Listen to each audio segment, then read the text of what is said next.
We're live. Okay. Good evening, everybody. Welcome to the Newmarket School Board, April 17th, 2014. I'd like to call the meeting to order with a few housekeeping notes. Out of courtesy, please feel free to silence your cell phones so there's no disruption in the audience, as well as try to minimize any side conversations as well. Thank you. All right. Miss Ashley has stepped out for a moment, so please join me in the Pledge of Allegiance. I pledge allegiance to the flag of the United States of America and to the republic for which it stands, one nation, under God, indivisible, with liberty and justice for all.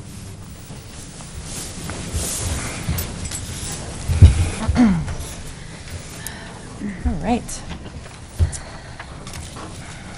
The mission statement: the Newmarket School District is committed to the highest standards of quality education.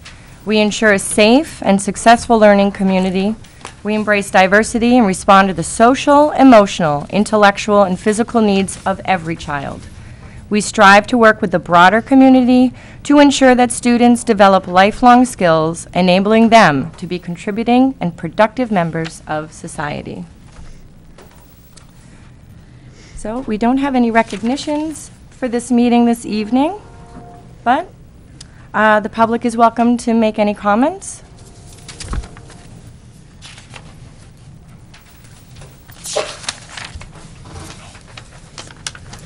Hi. Good evening. My name is Amy Burns. I live at 145 Ash Swamp Road. I stand before you tonight because I'm greatly concerned about the fact that both chairs from the Town Council and the School Board have denied being part of New Hampshire Listens team when asked. I feel that it is a positive form of communication happening from all sides of the table. I think that this denial tells me and the citizens of Newmarket that you are unwilling to be part of Newmarket's healing process, bridge the many communication issues the citizens of this town have, and work toward solutions for these issues. Can you please clarify why you feel as elected officials it is not your responsibility to be part of this process? I understand that you are our elected officials and you have elected official duties. However, you are also citizens of this great town. And being so, I find it extremely disturbing that you're refusing to be part of this process. I understand that we all have our lives outside of work and other commitments we have made, but if you are not able to attend these meetings, I would like to request that you ask or allow another member of your committee or board be part of this discussion. I think that showing your support and attending these discussions would show our town of Newmarket that you are more than willing to be part of the solutions. Thank you. Anyone else? Go ahead. Hi, Tony Weinstein, 275 Ash Swamp Road. First, I want to say thank you to the school board and to Dr. Hayes for all the work that was done last year.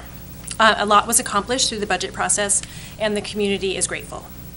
In case people have forgotten, the school board put forth an operating budget with a 7% increase that provided needed technology upgrades and a new first grade teacher, among many other important items. The budget was approved by the voters. The voters also approved the warrant article you supported, ensuring we have funds available to fix some of the fire and life safety concerns at the junior-senior high school. And the new school building, proposed and unanimously supported by the school board, received 49.5% of the vote without state aid. These are huge accomplishments, and you should be commended for your efforts. Moving forward, I know there is still much work to do. You are faced with principal and superintendent searches. There are new concerns at the elementary school that will need to be addressed, and there are countless other items that will vie for your attention as the months progress. To me, this is all the more reason to start planning for the future. I know you felt like you needed some time after the vote to regroup. I get that. But I feel the need to remind the school board and the community that the facility concerns have not changed simply because the project did not pass. The facts remain the same. 9 out of 11 high school classrooms do not meet state standards. 12 out of 12 middle school classrooms do not meet state standards. We are currently over capacity in that building, and projected enrollments show an increase in the next 5 to 10 years. And every time we drive by the golf course on Route 108, we are reminded that there are 52 new homes going in, and there's a project on Bald Hill for 10 new homes. Development continues. There are something like 50 kids graduating and 100 kids coming in, and that trend is expected to continue for the next couple of years. The building is inadequate, inefficient, and expensive to operate. I request that you reinstate a facilities committee of some kind, and I ask that you do it as soon as possible. Time is not on our side. In case you haven't checked your calendars, there are 10.5 months to the next vote. Based on this past budget season, you have approximately 31 weeks before you will need to send an approved budget to the Budget Committee. In terms of regular school board meetings, that's 12 meetings from today, assuming that you take the month off of July, which you've done in the past. I know there's a lot to do, but we can't afford to wait any longer. You've had your chance to breathe. Now it's time to act. Thank you.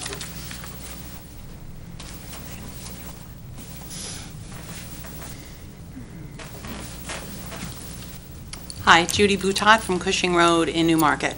I just want to say 3 quick things. One, I want to commend you for at least waiting and taking some time to think things out and thinking of, as we've all said for a long time, we need a long-term plan, not a short fix.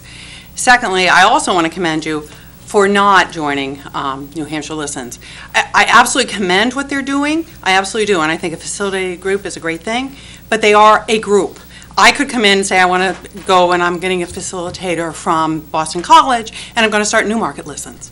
And then I'd say to you, could you join my group? I'm still, to be honest, and I've asked, I'm still not exactly sure how they're picking people, but that's neither here nor there. They're still not a town chartered group. So as such, it's not up to elected officials, as elected officials, to sit on it. So I commend both those things.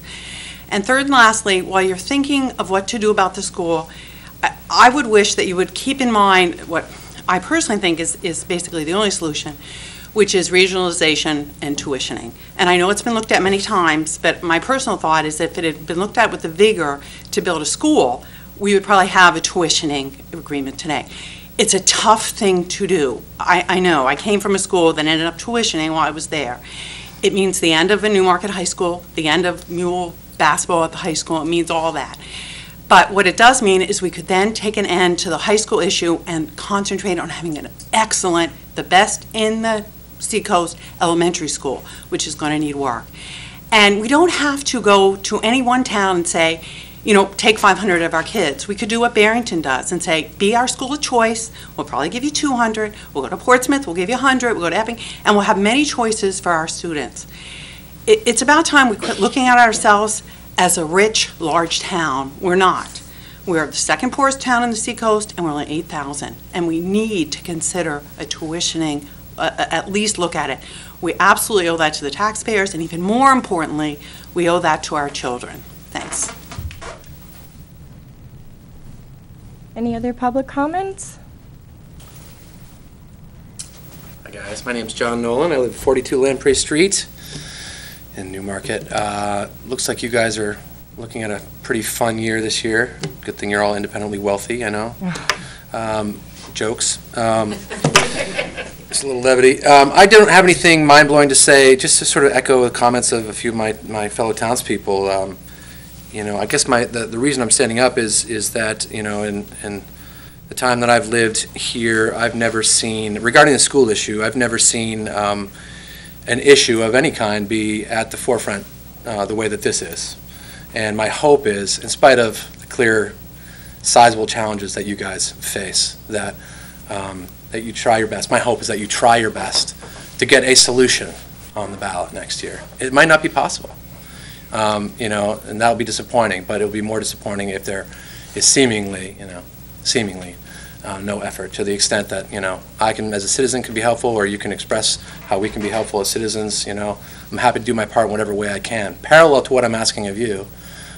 Just as a guy who lives in town, you know, I reached out to a friend of mine. First of all, let me say this: as soon as we can the whole yes voter, no voter thing, oh God, that's gonna be great. Let's all be on Team Newmarket, right? We can just be in the same family and have discussions. But I reached out to a friend of mine who was, we are on opposite sides of the school thing, and our plan is, I've only chatted with him once, so I don't know if he signed up officially, haha. I volunteered him, but the plan is to have a party, and the one rule is you won't be able to talk about the school. Let's get to know each other.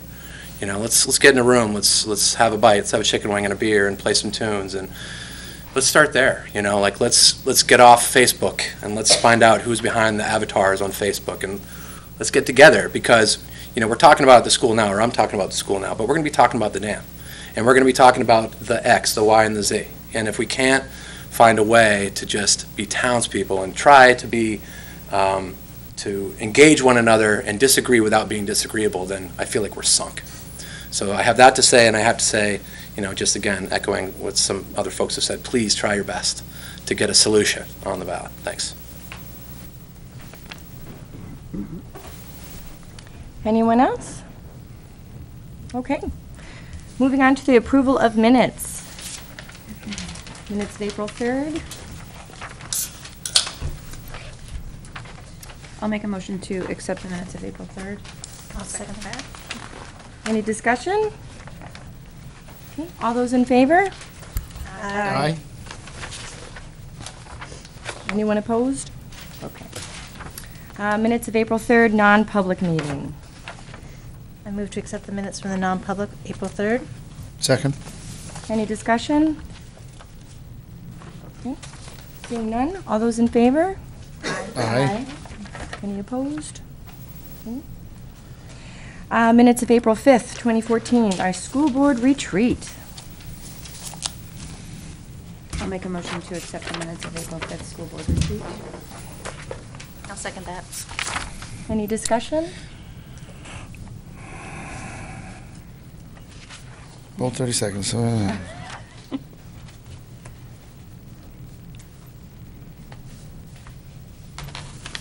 Minor, I guess. 1, 2, 3, fourth bullet. Second line, so that the board. Right now it says, so that they board. It's either they, the board, or the board, right? So just scratch the Y, say, so that the board has time to review.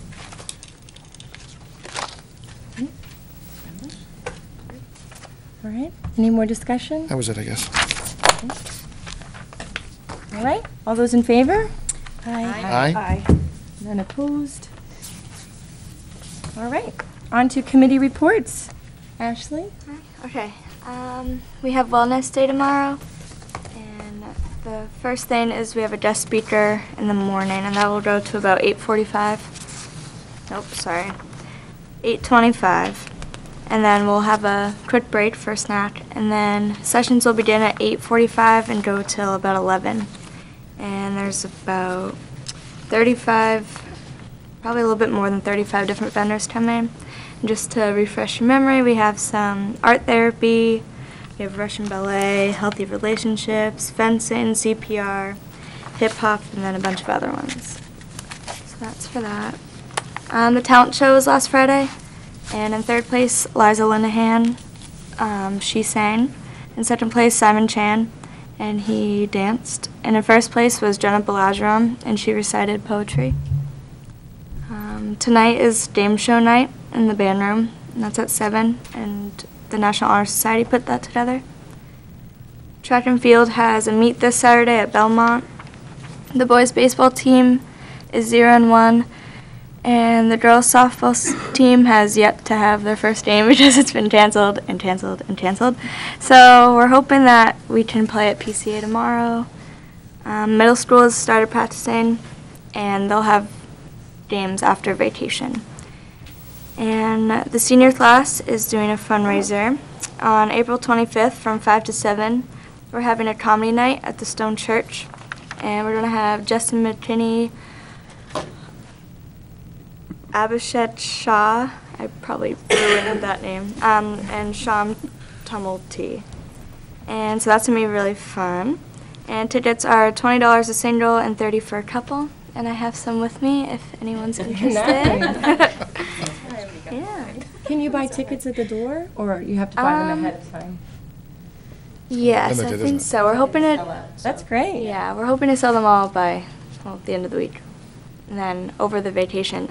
So if anyone was interested in buying them by tomorrow, you can just come into the school and buy them.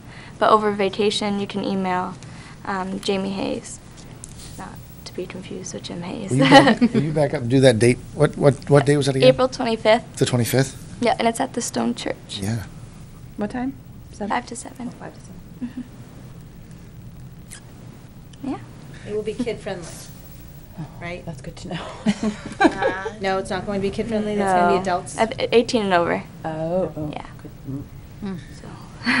And It's a good thing we mentioned that. You what? 5 to 7. There you go. at least one of those comedians who could be colorful. No, so tell me if you guys actually swing the bats tomorrow at PCA. You said what time? 4? I think it's at 4. Okay. Yep. And Justin McKinney won the cleanest comedian way back when, Right. a while ago. But he's still clean. He's still He's very right, he clean. is. He is. Funnier than all get out, too. Cool, thank you. All right, and that's it. Thank you. All right, superintendent's report. Yes, thank you and good evening. The superintendent's report, there's some listed in the superintendent's report which will be discussed later in the program, but I would like to take a few minutes and just comment on a couple items. First, the agenda has a slightly different look. Christine, I'm really sorry. I forgot to mention that Dr. Hayes is not here tonight, as if anyone couldn't notice that, but he had a already arranged appointment, so he can't be with us. I'm sorry to It's have okay. interrupted you. That's fine. Thank you for reminding me. Yes, thank you. I'm not Jim Hayes. I should have mentioned that. In case you haven't figured that out. So first on the agenda, it has a slightly different look. There is no longer a facilities report per se, but there is and there will be, if discussion is needed, that will fall under the superintendent's report. Some new and exciting things that have been added is a board chair report. And this will allow the chair an opportunity to comment and keep the community and board well informed. So that will be new and exciting to the agenda. The second thing is on April 8th, the elementary school, through the leadership of Nancy Miller, who is the PE teacher at the elementary school, participated in a Jump for Heart program to benefit the American Heart Association. And to date, they've done a phenomenal job raising over $11,000. And donations are still coming in, so thank you to her and all of her hard work and the team. Other than that, a couple topics from the school board retreat Dr. Hayes asked me to comment on are, there have been some concerns about head custodians being compensated for overtime, and I can reassure you that that is happening. They do fill out time cards, and we do compensate based on that. The superintendent has contacted the chief of police to see if there is a way to show appreciation and recognition to the police officers as the board has requested. So we have reached out to them and we're working with the chief as we speak. The superintendent also is working, we started to work on a CIP plan, and we've contacted Steve, the town administrator, to work with him and to get the town's CIP plan so that we can mirror that, so it'll be similar formats and information. And Dr. Hayes also has contacted the town administrator about advancing the discussion on the compressed natural gas, and the recommendation was for the board to draft a memo to the town council so that we can get that in the works again, so we can have that discussion started. And that's all I have at this moment, because like I said, you'll have the rest of it will be throughout the program.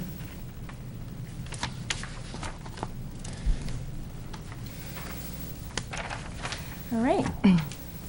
So as you said about the board chair's report, it's kind of nice to be able to do that. I think Dr. Hayes and I mirrored some similar things, so I'm not going to redo what's already been mentioned. We did discuss fire and life safety and ADA compliance at our retreat, and we discussed at great length what the next steps are for part 1 of the 2-part phase. Once these details are finalized, we'll begin discussing what the priorities are and how we will meet the deadline set forth by the State Fire Marshal's Office. 2 other things that are important, possible change in the agenda and location of board meetings. Like Dr. Hayes's report had mentioned, we're just changing some of the agenda to streamline it. But the board's recognized the amount of work that must be accomplished in the upcoming year and has determined that the agenda needs to provide more work session opportunities. Our goal is to start our second meeting of the month 1 hour early in the Town Hall auditorium, then to continue our meeting in the Town Hall chambers at their regularly scheduled time. We're still working out the details of scheduling this, but once we've finalized our start date, we'll be announcing the change in our upcoming meetings so that the community is aware of the time and location. And last on my report is New Hampshire Listens. Once we gain more information as reported to us by New Hampshire Listens, which is what we ask them to continue to do to keep us in the loop of the progress they're making, the board can further its discussion about any interested members attending the group. So as soon as they can come and discuss with us, I think it'd be really nice to see what next steps and how our level of involvement can be. Any discussion? I would ask you a question about CIP, since it was in the superintendent's report and in yours. A question, maybe it's just a comment. My sense was from our committee assignments that and from the conversation about the changes made in the charter, that the school board is expected now to not only participate in the CIP, which I firmly agree with some of the comments that were made at a previous meeting about the obligation that we have, especially with an ordinance that regards impact fees, to participate in that master plan contribution that is a capital improvement tool. So certainly, sounds like we're going to have a representative on that committee, and that we're going to contribute to that document or that process and that report. But I just want to toss out there that I hope that we can make part of the plan that what the administration works on and brings together, we can have a small committee here internally at the district, and then bring it to the board for approval before the rep then takes it to the town's CIP committee. Do you know what I mean? I'm not sure we ever laid out that plan, that process, but I think trying to get their format and mimic it so that we blend is great, because really it won't be 2 reports, it ought to be 1. We ought to make our submission to theirs, and then it's a part of theirs. But I hope that we have a chance, because really we should give it the authority of the board's approval when we send it to the town for inclusion in the town's CIP, so. Maybe it would be a good idea to have that be one of our work sessions. I think it should, yeah, so we can walk through it and everybody be on board, so. I'm sure there's a lot of work to be done to get that to a reviewable state that, that they need to work on, but once it's there. Yeah. Great, thank you. And maybe even inviting someone from town council or the town administrator to come and discuss the format, the template, what they're working on too. The planner, I think it's, there's probably, I'll leave it to the administration. For me, they can reach out and get as much support as they want or need, but I think the big thing I just wanted to make sure we didn't miss was that it ought to be an action taken by the board when we send it, as opposed to it got done and here it is. Do you know what I mean? I just want us to make sure. Let's that- look at it and approve Yeah, let's look at it, because really that's. understand it. Yeah. Yeah, I like the work session. I'll add that to a follow-up for an agenda item. Does that sound good? And we can back up. The CIPs, Invite the planner or whoever. Yeah. they have a date certain, I'm sure, annually, that has to be completed as a part of their routine. So we can find out whatever their process calls for, and then back up. We may already be late in the game, and you know what I mean, but, once they find out from the town hall, how do they approach that, and Right. what's their deadlines, or their, I don't know how often the school gets, I know we've had this conversation about multiple things in the past. We're a self-standing entity, but there's no reason why, I've had experience with other districts where the town still, for the sake of information flow, departmentalizes. So when the CIP memo goes out, I guarantee you it goes out to multiple departments in town. What do you got to update on CIP? And that goes out to police and fire and public works and you name it. No reason why that can't come out to the school at the same time, so that we know what their process is, and then we can duck right into that, that timeline. Nice. Any other discussion? No? Okay. All right, on to program. Approval of date for graduation. Good evening. Hi. Trying to make some seniors happy and get a approval tonight. Some parents. So I'd like to propose June 13th, Friday, will be the 176th day of school, which 175 is required for seniors, so we still have one day to play with if we get any more snow days or, Oh, I hope not. or what else.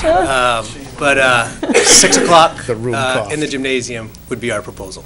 So I'm looking for approval so I can get our seniors off our back. Friday the 13th. It is, but that's very appropriate for this group. See that? I'm saying that as their advisor as well, since I am their advisor this year. I would move the board accept the recommendation and set the 13th of June as final day for seniors. I'd like to second that. Any discussion? We should vote and then listen and see if we can hear We can hear the it down. children cheer. Ashley's phone is probably going off right now. Yeah. All right, all those in favor? Aye. Thank you. Yay! None Thank you very opposed? much. Okay, thank you. Thank you. All right. How many days left, Ashley? 33 after vacation. Man the party. Now, can you do that by hours? Oh. All Do you right, have a- elementary school modular inspection report. Mike Hoffman. See if I can get this up and running quickly. Do you want a clicker? Standing here. You sure? Okay.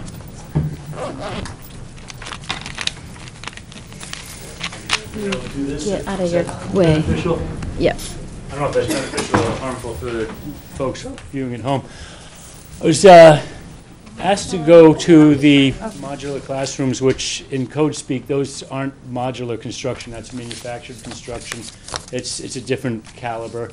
But I was essentially asked to go there to evaluate some water damage and make some recommendations as far as how to go about making the necessary repairs or what to do, essentially. And this type of structure, I give it about a 20-year lifespan or functional lifespan. And when I talk about a functional lifespan, I'm talking about how long does it take until a building costs more to upkeep, maintain, and for additional utilities expense versus the cost of a new note to purchase a new building. And these structures are about 35 years old, roughly.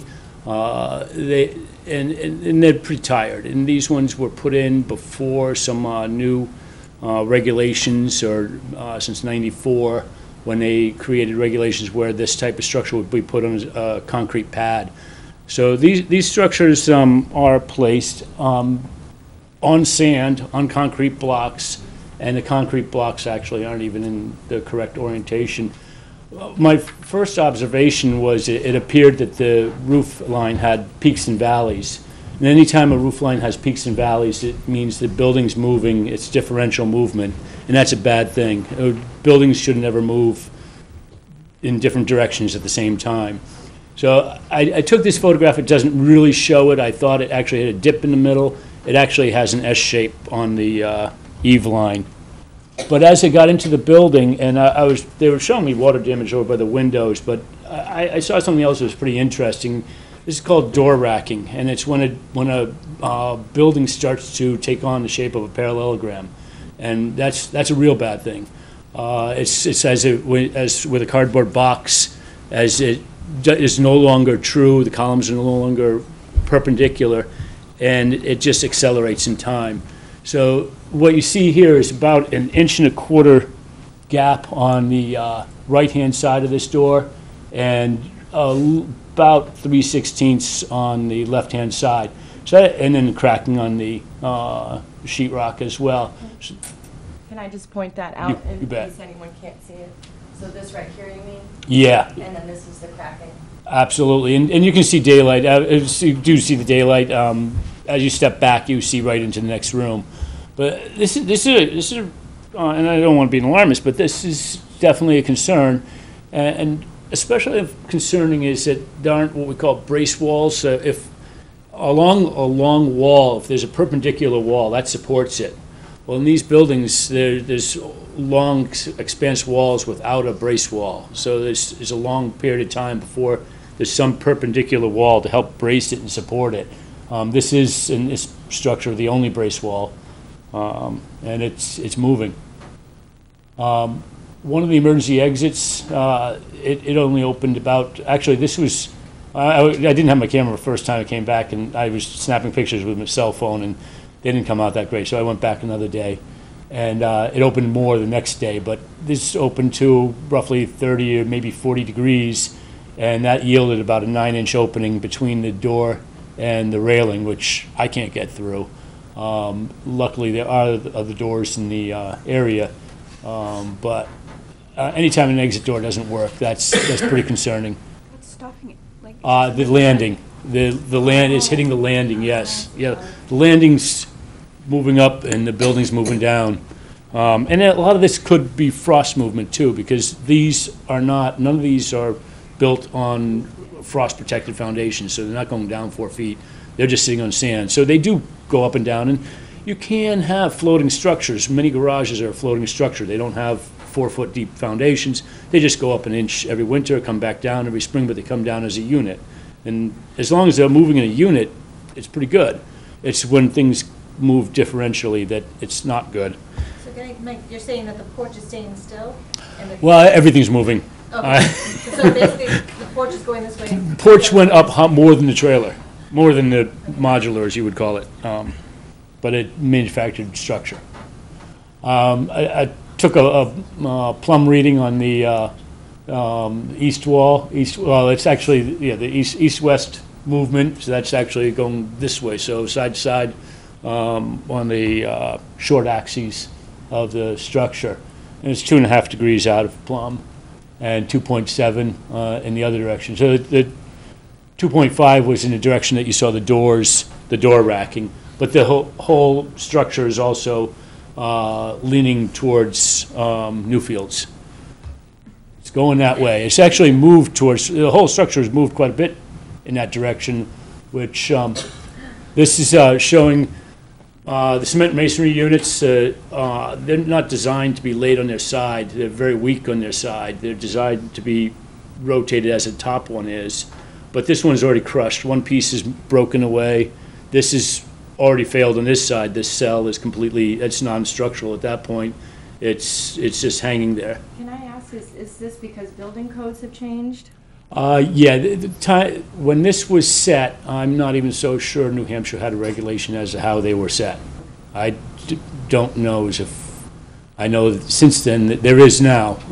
I don't know exactly, I think it was 94 that they started coming down with some of the regulations. And this is common. It was done once upon a time, but we're paying the price for it a little bit right now, because it would have lasted longer if it had been set on a slab and these piers were properly located. They're set on sand, and sand is it's a mobile substrate. Every time water, it's like going to the beach. The sandcastle gets washed away. It's not a good foundation for a structure. Oh. See if I can get rid of that. And then you can see that the piers, these cement block stacks would be called piers. They're at an angle. They're tipping, and that's the whole movement of the structure. It's going south, and almost 10 degrees. You can see it's falling over. The pier is falling over, and typically when anything falls out of plumb, it only accelerates in time. The longer the greater it's out of plumb, the faster it starts moving. And I'm not saying it's going to fall down tomorrow, but what I'm getting at and what this letter was getting at is I don't think it's safe to use come next snow season with the snow loading on the roof. That's a bottom line here, is that all of this is leading to the point that it can't be occupied with a snow load on the rooftop. And it's just showing the entire structure at 2.2 degrees out of plumb to the south. And the movement has caused electrical conduit that's a service entry that's supposed to be in one piece. That wire's not supposed to be exposed, but movement sometimes will cause conduit to pull apart. And I think I'm just showing the block. Oh, actually, this is on the unit number 1, classroom number 1, and that one's actually in much better shape as far as the piers, but it was done in the same fashion. So it's not far behind unit number 2. I think that at this point in time I'd be comfortable with number 1 being occupied next year. It's the modular number 2 that is the issue. This is modular number 1. It is also racking. It is starting to move, and its piers are in pretty good shape, so that's just the structure itself. This is actually what it's called to take a look at, and there's concern about electrical and the water damage. These things, when I do construction, I refuse to work on structures like this because it is so annoying. They just, it's tough to make repairs. You're just chasing problems. At a certain point in time, it's not worth making repairs to, and these have just gone past their functional lifespan. Unfortunately, we're probably under the gun at this point, and if we need the space, then we'll probably be faced with other emergency structures. But in my estimation, over the long haul, these are not the type of structures, these are not the most economical structures in the long run. We know in 20 years we'll still be educating kids. We should build what we call 100-year structures, which is what an institutional structure is. I don't know what year this was built, but it's still in pretty good shape. These are the type of buildings that we should be building for educational purposes. Hate to be the bearer of bad news, but that's the way I see those buildings. I think that I can't in good consciousness say that it would be safe to occupy modular number 2 next year with the snow loads. Can I just ask a few questions? Sure, absolutely. So when were these last inspected? Is it a yearly thing? The fire department does inspection on an annual basis. I, as a health officer, do a health inspection on an annual basis. Building inspections are actually only done during periods of construction, so it's only for new construction. And all buildings, no building really meets building code about 3 weeks after it's built. I mean, codes change, and I can find violations all over the place, and we don't worry about that. The existing housing stock or existing structures, it's just the way it is. But when it gets to this point, we step in with the fire department, and they have the ability to come in at any time, call me for structural expertise, and they were pretty concerned as well. So, for right now, it's modular number 2, that That's the correct. exit can't be opened? Right, and that's not that's a concern, but there are enough exits, and another one right nearby. What we can do is cover up the exit sign. It's not an exit, not in big words, little exit, and make it clear that's not a way out. That can be alleviated. The big concern is the fact that if we get a heavy, wet snow, it is possible it could come down. It's not worth taking the chance. I want to know what's in that modular right now. Is it a classroom? Or is it the OT? OT and... Oh, okay, so we have these. I'm not sure which I don't one- know which one is in which building. Yeah, it doesn't But seem... it can range from Title I speech. Do we have... These, the new classroom, this is the good one. So this is number 1, and the top is number 2? Side by side. So, Side by side. so these may not be, this is just what I put in there for space for classrooms, but I don't know what is physically in building 2 versus building 1. Because I know one of them, doesn't one There's of them case managers. have 2 classrooms in it? Yeah, That's one of them Yes, had that's 2 the new fifth one, graders. okay, That's so- the real That's the new one. Okay. That's the Okay. other one. So then there's the one in the middle, and so the one against the playground has the extended day, Title I speech, special ed coordinator, data manager, and special ed case manager there. OT's in the number 2, and the new classroom. So this is number 2? Yes. So the new classroom for the first grade?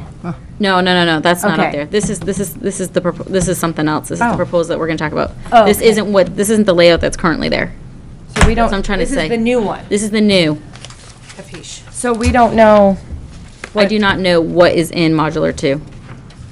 It's special ed, Okay. occupational therapy, speech therapy, but I don't know who's and where. That's what I mean. I don't know either. I know what is out there. I just Yeah. don't know how it's configured. But you're comfortable at this point with people still occupying that at this moment? I did, in my letter to Dr. Hayes, indicate that if we did have an unusual weather event, whether it be one of those 100-year April flood. storms or any other major event, whether, I know it sounds outlandish, but yes, an earthquake or any type of major weather event, we need to go reevaluate it because it is moving, and we just need to see, is it moving more? And we can look at that and compare.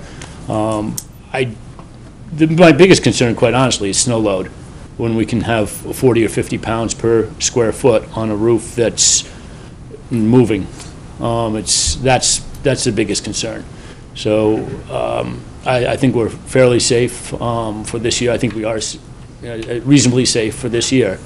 But if To finish this year out, as long as we don't Yeah, have any more yeah. snow issues. Yeah, and it's unfortunate because we don't have another plan in place. It's just kind of poor timing, but it is what it is. I mean, it's, Not your fault, you're doing your job. Yeah. And that's what you need to do. Mr. Tubman, I would ask you, I would make a statement first, and I would say, if I'm looking at that thing 10 years ago, modular number 1, that's now racking dramatically, and let's call it a loss. If I looked at that thing 10 years ago, or 12 years ago, 15 years ago, and identified some of what we knew even then, which was, man, those underpinnings aren't the way they're supposed to be. That's never going to last as long as it should. Wow, look at this. We should have propped this up. If 10 or 15 years ago we'd have stopped and said, hey, you know what? Let's take 30 seconds this summer and jack that puppy up, and we're going to put a foundation in like this, and we're going to do a little bit of this and a little bit of this. I'm going to postulate that that thing might be good for another 5 or 10 years. Maybe not. It's really reached its life, and I get that. Right. 30 years on these structures that were really made for short run. But if I'm looking at module number 2, is that essentially a near-term loss as well? Or are there steps that we could take right now so that what has happened on number 1 doesn't proceed to happen over the next 3 to 4 or 5 years with number 2? Well, Obviously, if we're going to look at a proposal now that says get rid of both of them, but Well, I'm sorry to interrupt, is it number 2 that we're, number 2 is the one that's I'm actually. backwards. Yeah. Sorry, Yeah, yeah. I'm backwards. He Yeah, was yeah. with me and everybody else was confused. I Right, no, apologize. Thank you for being kind to me. So number 2 is the loss. Number 1, then, Yeah. is there it's- anything we could or should be doing to that thing? Well, it's racking already. Okay. And, some structures, and actually a lot of buildings, you build them and then true them up. Big steel structures, you true them up afterwards. To true this up, I don't think the structure's worth doing. Worth I mean, the it's not worth the effort on this structure. But, you're putting a pad under them would save it, and the pad, if you had the similar type structure afterwards, could be reused. Right. The last one that you guys most recently put in is put in properly and will probably outlast. Plus, I also have to say the quality increased dramatically over the last Those years. couple decades. They're not, that vintage is a really, really low quality. They are better. I still don't think that they're Still not appropriate the for optimum, but, long-term school use, but okay. Great. Thank you. you're welcome. Anything else? Sorry to be bad news. yeah, it's, See anything else while you were on the site we could talk about? Oh, jeez. that's a loaded question. Not going to open that can of worms. We could start on our capital improvement, Yeah. our CIP list. So what you have in front of you, which you were looking at, Oh, thank you, I thought this was the. is thing. based on, after we got the letter from Mr. Hoffman, we need to start researching, what are we going to do? What are our options?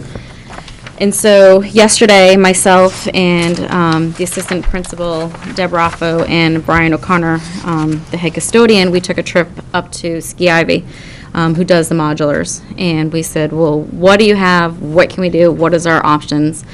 And so pretty much we were talking about replacing both modulars. Reason being, if we have to replace one modular now, which is modular number 2, it'd be more economical for us to do both at the same time. Reason being is we're going to do it right. We're going to do a concrete slab, and we're going to house one big unit. So it's going to be a 4-room, 2-modular, pretty much combined together, with a mini modular in the middle for bathrooms, as you can see in this layout that I provided. So instead of having 2 separate, they're just going to be together. So same space, same everything, but just put together. So one roof, one building, and then it'll have a hallway in between. Okay, so what you can see is what we're going to get out of that room, because these are new in the sense that from the steel frame up is going to be all brand new. It can all be designed and configured however we want.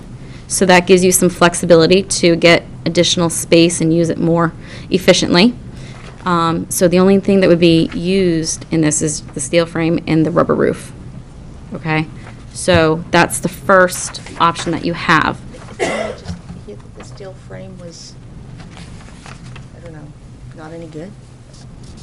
For You say we're using the existing steel frame? No, this, Okay. on the new, I don't want to say these are not brand new, for the sense that the steel frame is, I believe, I think he said it was 1990, so it's about, So we're buying a secondhand steel? it's not as, well, it's a steel frame beam, okay, that's on the bottom.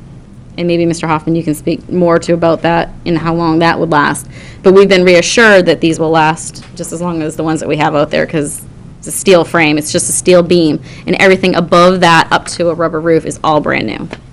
So, I'd be glad to. feel free to comment, because you're more the I actually expert. thought, when I looked at the roof line, that this steel had failed on modular 2, and that's what got me underneath, peeking around, and actually the frame on that is in perfect shape, so I Yeah. couldn't blame that.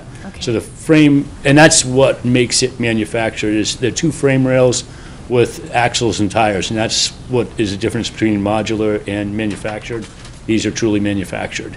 Yeah, it's two Having big frame rails. ice steel Makes me feel frames. better. Don't go away. You may want to help. My next question is going to be, all right, so we lay a pad, and Concrete slab, we yep. drop this thing on a slab. Yeah. Okay. Now, we're going to, have we plumbed the old ones, or is that going to be new plumbing? There is going to be new plumbing. Okay.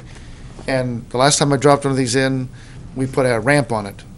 And when we put the ramp on it, and it wasn't a steel ramp, it was a wood ramp, I had to sprinkle the ramp because of current code. Can you talk about? Sprinkle the ramp. Yeah, literally. I'll go show you. It's just one town over, and we had to sprinkle the ramp. I didn't even sprinkle the building, but I had to sprinkle the ramp going to the modular because it was a wooden structure, not a steel structure.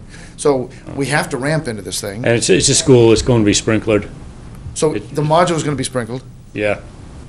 Well, I was told, and this is where we could we triple gotta check, my understanding is the state law does not require us to sprinkle them because they are 30 feet away from the building. But the town may have more stringent guidelines. I'll So have it's to up to check on that. we have, they're going to, Ski Ivy's working, is going to be contacting the town to verify. But the understanding is state law, ADA, it complies that we do not have to sprinkle, because that was exactly my question yesterday.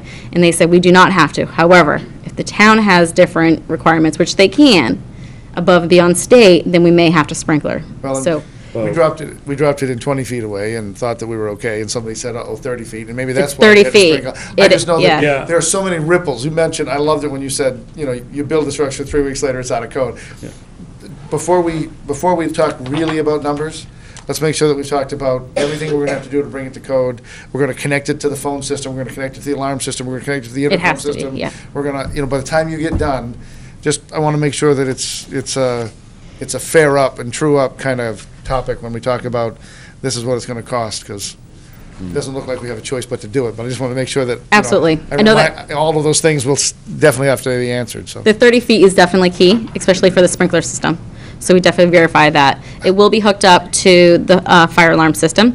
So to the point where if you have a fire extinguisher and they pull that off, it automatically sends a code to the building that says they need to dispatch. So then they get dispatched. So same thing with, phones, intercom, data, all that will be hooked up through.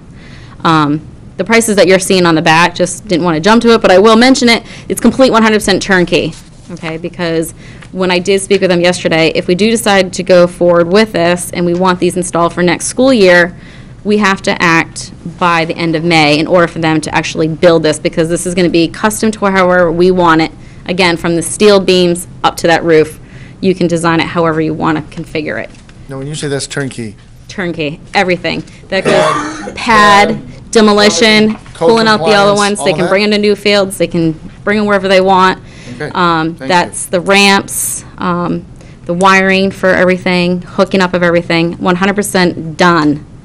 The other option is you don't have to get it turnkey. We could then go out to bid for all the electrical wiring, plumbing ourselves. But I caution you with that because you're going to run into some tight timeframes fast, and bidding and everything's going to be very difficult to work with. So they are required to make sure that they meet all the codes, to Nate's question earlier, so that we will be in code compliance with everything that we do. And this thing fits, you said this already, I didn't hear you. Say it again, this thing fits inside the configuration that exists, so I'm still gonna be able to, I'm still gonna be able to drive So the instead of bus ha- around the back loop, it's not gonna, Absolutely. it doesn't extend beyond what the current ones do in that Nope. regard. Okay, Nope. thank you. It's only 6 inches bigger. Okay. Okay, so just taking the two and put them together, and that's what you get. It's 2 modulars squished into one. Can I ask One what the roof. second diagram is? Yep, I'm gonna get there. So that was the first option. I said, well, being me, I said, well, what options do I have? So because we started talking about their space issues, and we can continuously talk about, the elementary being crowded, and, how can we make a long-term solution, and seeing that we're in the predicament that we're in, the second solution is on the second page, which is a 6-classroom configuration, which is essentially 3 units put together, all stacked, 2, 2, and 2. So we get 6 classrooms. What you get out of that is you can then split these in half. You can split them in quarters. We can split them, well, not so much quarters. Quarters will be tight. You can split them in half so you can get more room. You can do things like, and please, this is just, I'm speculating just to give you ideas for space. If you ever decide to choose to move some classrooms from the elementary school out there to alleviate the pressures, you can, if you ever decide to do full-day kindergarten, you'll have class space. The first grade teacher that we would like to bring in next year has space in both of these options. So these are just some of the ideas that if you're gonna do 4, you might want to consider 6, because when we started pricing it out, it was like $500 a month difference. So to go that extra $500, just something to consider. Are we buying these or are we renting them? Those are options that you all have to discuss. The figures that I gave you on the back, just to get into it, it's for the 6-classroom modular, it was about $4,900 a month. And the 4 classroom is $4,500 a month. Okay, that's based on a 5-year, 60-month lease. The difference that you get on a lease than purchasing is that anything breaks, they come out, they warranty it, they fix it. If you go into a lease, whatever term you want to go with, it's up to you, it's up to the board to make that decision. But when you're under a lease program, they fix it. So if the air conditioner breaks, if the doors or windows are leaking, they come out, they fix, it's their cost. Is it a lease to own? You can do a lease to own. You have, lease with a buy option at the end. You can do a lease to own. You can purchase it outright. So you do have some options. I mean, this is just to put the information out there to kind of get you to start the process and the discussion. This is not anything, But we have to know by the end of May. Yeah. So CIV has made it clear to me that if we do want to have this ready for the beginning of next school year, which is what I think Mr. Hoffman has said, we need to be able to notify them to say we're going to go with it, because they're going to have to, like I said, there's nothing on this steel I-beam right now. There's nothing. It doesn't exist. It's just walls, a roof, and the floor. So, go ahead. This option that's here then, is that it's $44.94, well, for the smaller one, 60 months, is that a lease to own? What That's a exactly? fair market value, so that's just a straight That's lease just with a a straight purchase, lease. which, yeah, with the payment at the end if you want to purchase it. If you go to 3, We don't know what then you're going out from the building the same distance as the 2 that are there, but now you're going to head toward the outdoor learning lab, the outdoor classroom. How much room do I have, and what do I get in the way of, do you know? Fill Well, that building. if you go with the 6, Yeah. we're gonna need to pick up 22 feet, okay, to the left. So when we do it, we're gonna shift it closer to we'll call it the new modular, or modular 3, if you will. We're gonna shift it to the right, towards modular 3, and then it will go, the wide way is gonna go towards the park, towards the playground. Okay, but it's only gonna sit back an additional 6 inches now. Okay. So it's not going to So- encroach on that outdoor classroom area? No. No, and they're all gonna, just so you know, this is just for budgetary estimating. They're gonna come out, they're gonna measure, they're gonna inspect, they're gonna make sure there's no issues, they're gonna. What this means is, for me, at least, between now and May, here's this whole work session idea, like, between now and May, we need to see the floor plan of the elementary again. We need to be reminded again what that $17 million, oh my God, it's looming out there, we're gonna have to do this project thing is. What is it that the space demands are or needs are that aren't being addressed right now in that building that we thought we were gonna need, because that would be what would justify the 6. We need to lay that all out, talk about enrollment projections. I mean, this is like, in the very quick term now, because, again, it's so sad, and I understand that there are people that have been through this for 20 years, but I haven't. So, and I know that there's at least a couple more that haven't been a part of this conversation, so as quickly as you can, we need to come up to speed again, or come up to speed and make sure we know what the hell we're talking about, because this is a short time frame to make a decision to do that, especially when that's an unbudgeted item, as far as the lease goes, and it would impact multiple years. But it sounds like that might be, that and a really big gymnasium up back, which, would be a really cool upgrade to that building. Just talking about 4 walls and a ceiling, right? But anyway, stir the pot, I know. But, I mean, I'd love to have a conversation about that. And so the other thing that I want to know is, I can't tie this to the building, right? How much can I limit the exposure of Johnny and Susie to the elements in terms of walking out the back door? Because now you put 6 classrooms potential. Let's say there's a lot of stuff. It's been one thing when a couple of kids got to go out to the motor room and they got to be exposed, and there's some adults walking back and forth, but we've limited the impact on students. Now this could be a whole lot more. So how much can I tie that up so that when it's raining and it's snowing and you name it, that the kids make that move or that transition from building to manufactured facility? So like a covered ramp? Yeah. Well, that brings you to different codes when you start attaching this to a building, very much so. Right? But Very. I can come pretty close. How close can you come? Well, No, yeah, when you're you- talking about the sprinkler system again. Yeah, when you, and that sprinkler system is very expensive, they had told me. So they said, I mean, if you don't have to do it, you're not going to want to pay for that, because if you go within that 30 feet, you're going to have to. If you put anything that's closer, a ramp, you can actually, they can build you a completely enclosure from one building to the other, but then you get into different, you could probably speak more intelligently about that than I could, but you get into a whole nother, I guess it just requirement. depends on how we're going to utilize those classrooms. I think about if it's an OT or a PT classroom. 5th grade could be out there. I mean, you could do 5th grade out there, you could do preschool, because those poor kids, man, they have to walk, put all that snowsuit stuff on, and they have to trek across the whole building, go out, the door, get to the playground, and they're probably exhausted by the time they get there, because they're at the other end.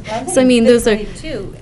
Yeah. Towards the end of the year, they start doing that where they change rooms. Right, transition. So, I mean, this could help get them ready for the high school, which is part of the plan for 5th grade.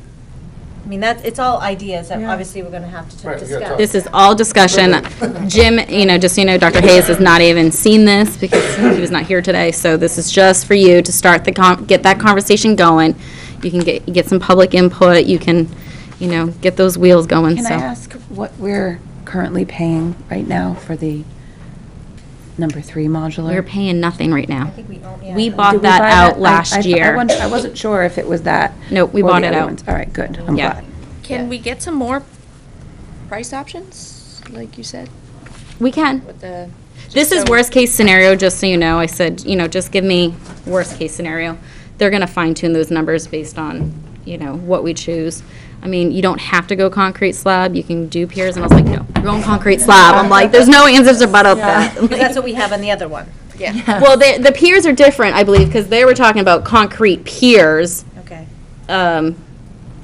like concrete tubing, I believe, But what we have out on the. which is on number different than what we 3. have out there. Right, number 3 is a slab. Yes, number 3 is a slab. And I it's- just said, that's not even for a discussion, I'm sorry, but I made that call. It's just, No. no, we're not even going there. Good call. Thank So. But Yeah, yeah. so, maybe expanding those options, like what she Just so we suggested. can compare how feasible they are economically.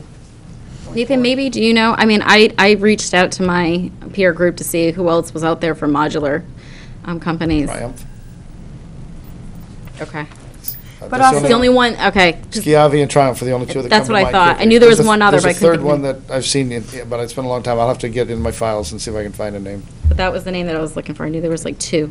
I'm sorry. Yeah, I, might throw out that you may want to consider the options of a lease. If institutional space, as I worked at UNH for many years, and of course the task trailers or whatever, we called them Shaky Villa, but everything was temporary, but it ended up being 20 years. Right. But nonetheless, institutional space will be needed for 50 years from here, 60 years from now, 80 years from now. So that might be a consideration that at some point, it is my belief that it would be more economical for the taxpayers down the road to build a structure to do an addition. That is a big bite in front, but over the long term, it's more cost effective. So that may be an option if you think that you have the fiscal capability. Well, that's another question is if we go into a lease, we would have to tie into like this 5-year lease. That's probably the shortest lease term they have. Nope. They'll do 3. They'll do a 3-year lease. Because, we have to get something for the fall, and obviously we can't build a new building. It can be short-term, it can be a long-term fix. You have some options there. You have configurations options. You don't have to go with 2 modulars. If you just want to do the one, you can just do the one to fix number 2, but, it just seems more feasible that in order to get it out and to put a concrete, it's just do it all at once. So, food for thought. Okay, wow. Thank you. Thanks, Mike. Thank you. All right. Food service program update with Linda. I always forget. Hopi. Thank you. I just have to do this once. Linda Dodds used to do that when she would stand here. Oh. So in case she's watching. So anyway, let me give you a free and reduced report. Last year at this present time, at the beginning of the month, we had 254 free and reduced students out of a total of 998. As of this morning, we have 273. So that's always good. Pat Valentine loves to see those numbers. And then onward we go. Me and Christine have been working pretty diligently at trying to collect money. Delinquent accounts are a huge issue. I think even Nate can attest to that, the school's collecting them. And you guys pretty much set the policies for this. Some schools go with, there is none. Others, $10, that's it, phone call home.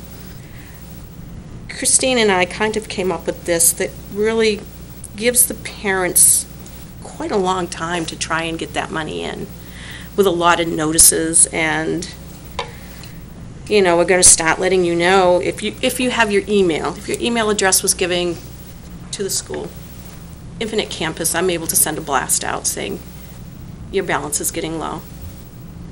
And so it would be a warning, you could get a warning saying, hey, the account's getting a little low, check it out. Mm-hmm. Not all parents watch their students' accounts. I'm not 100% sure why. And then I do letters, emails, phone calls, once they owe 10. And we do that for about 3 or 4 weeks. And then I'll send a certified letter home, and then the final notice, the principals will have it, Christine will have it, and they'll just kind of take it from there. I guess we kind of wanted your input too as to how stringent would you guys like to be? Right now, I'm sitting on $1,157.32 that's owed. So when a child owes, what is the procedure you have right now? At the high school, Cindy will usually tell them because they're older. At the elementary school, it all depends on who it is. Yeah. There's a couple sitting here. I would just say, tell Mom, Dad, send in some money. And it's usually very good. At $5 right now, you're apt to get an email from me just saying, hey, your student's account's at $6, you owe $6.30. A lot of people respond back, the money comes right in. There are some where it doesn't. Then once it reaches that $11.25 or $10, that's when I hit you with a formal letter saying, hello, you owe, and call me, make arrangements, And so you're just trying to make this a little bit more clear? We're just trying to tighten it up a little. So what we're going to be moving to that you're going to be seeing next year is we're going to start producing low balance reports before you even get into the negative. So everyone's going to start receiving low balance reports. And then once you do go into the negative situation, then you're going to start be receiving an additional letter. And then it's going to go on, it's going to keep continuing, and that balance is going to keep growing to, at some point, it's going to start involving Linda, it's going to start involving the principal, it's going to start involving the guidance, and it's going to start involving myself. And the reason for that is because we want to make sure that we're level-handed in doing this. We want to make sure that if there's an underlying issue, that the families need to, get some assistance. Maybe they qualify for free and reduced, we get the application out there. We make sure, if mom or dad lost a job part-time, that doesn't mean that you don't qualify. So we want to make sure that we can communicate with these parents. We don't want to punish the children by any means. Right, the kids still eat. The kids, That's what you're saying. absolutely. My philosophy is that child will always be fed, regardless of where the money is going to be paid from. So that's going to continue to happen. So when that does happen, we're going to give them a reimbursable meal just like everybody else. So that account just keeps adding up. But we need to do our due diligence to make sure, like I said, the child doesn't suffer. It's really the parent's responsibility. We need to find out what is going on. That's why the guidance counselors will be brought in. We need to, if there's any way that these parents need assistance with making the payment, making the lunch, we come up with payment plans. We can work with them. Options. We give them, they're going to have plenty of time. They're going to have over 6 weeks to respond. But the people that we're talking about are the people that are ignoring us. That's the issue. Right. If you can't communicate with us, we can't work with you. We can't work with them. We can't find a solution. Those are the ones that we say, okay, what do you want us to do now? There's options out there, so we kind of wanted to get your feedback and see how you want us to proceed at that point. And then, so there's no shame involved for what's a reimbursable meal? Go ahead. A reimbursable meal is a meal that I receive federal monies for. Okay. So say it's a paid meal.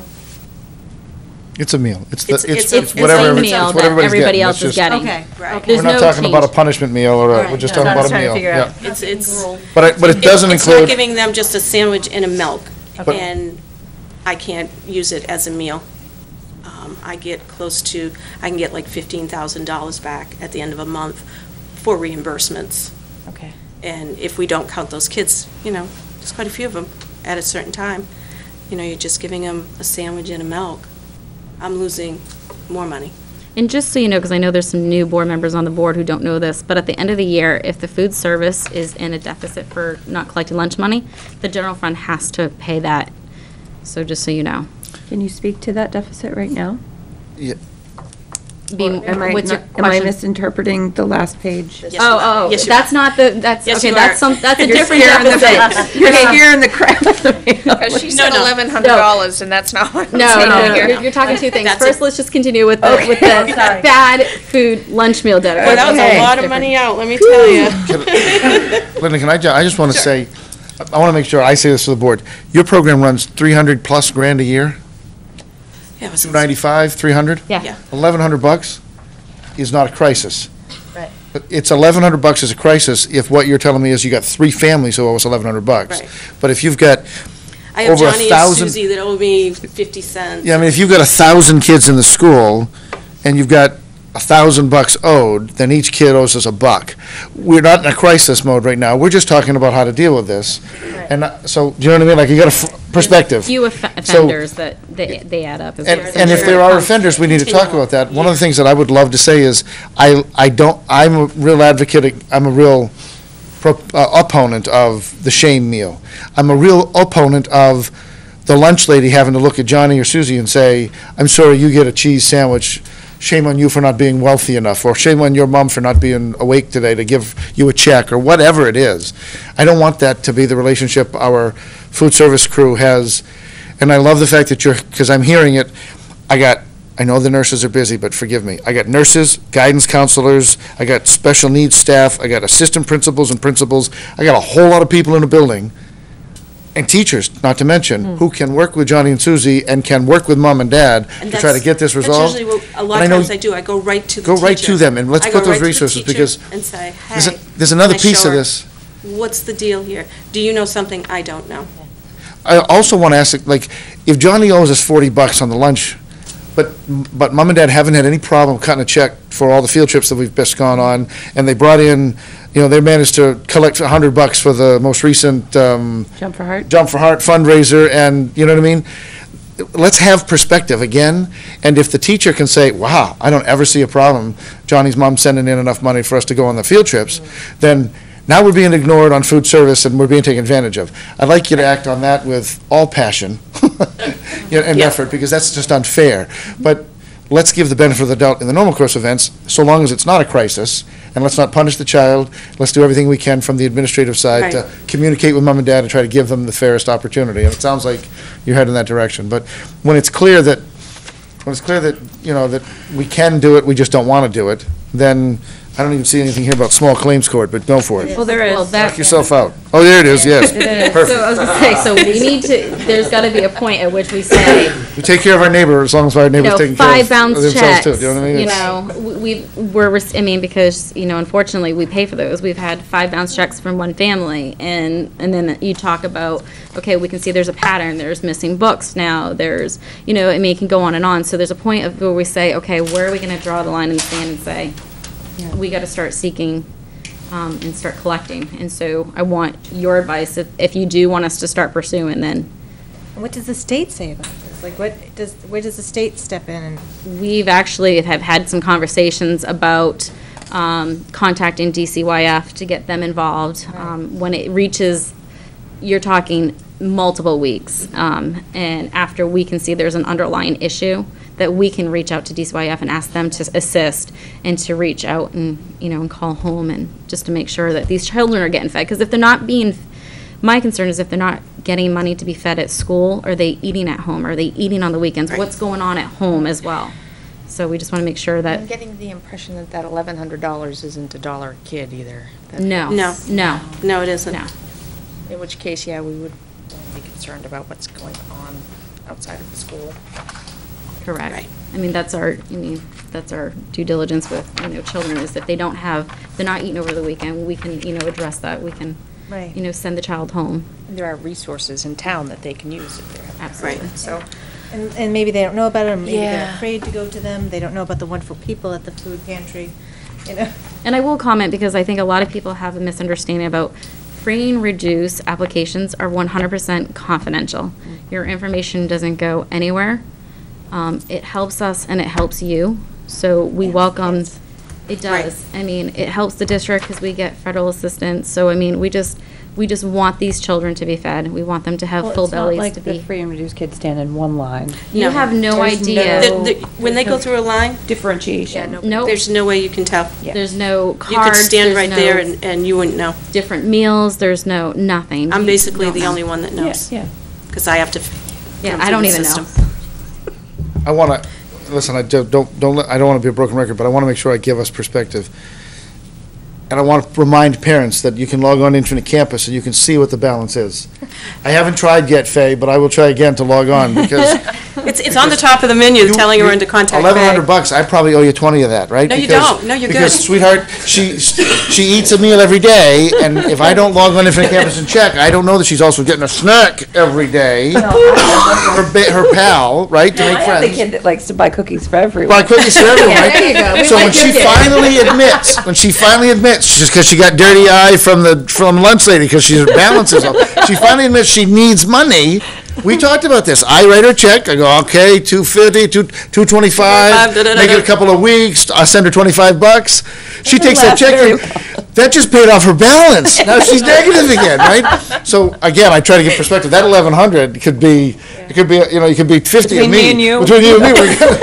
And I'm good for it. Trust me. So There we go, folks we got can, the board. So folks can log on, they can log on into the campus and see a lot of this, and that'll Yes. help, so. And what we've found is that more parents do that once their kids get into high school, because they're able to look at their grade, I think they can look at their grades The and stuff portals, like yeah. that. Everything. And that's pretty much, You know what I've actually found? I actually go in, I print out 1 month, I bring it home, and I show her. And I'll be like, lunch, breakfast, cookie.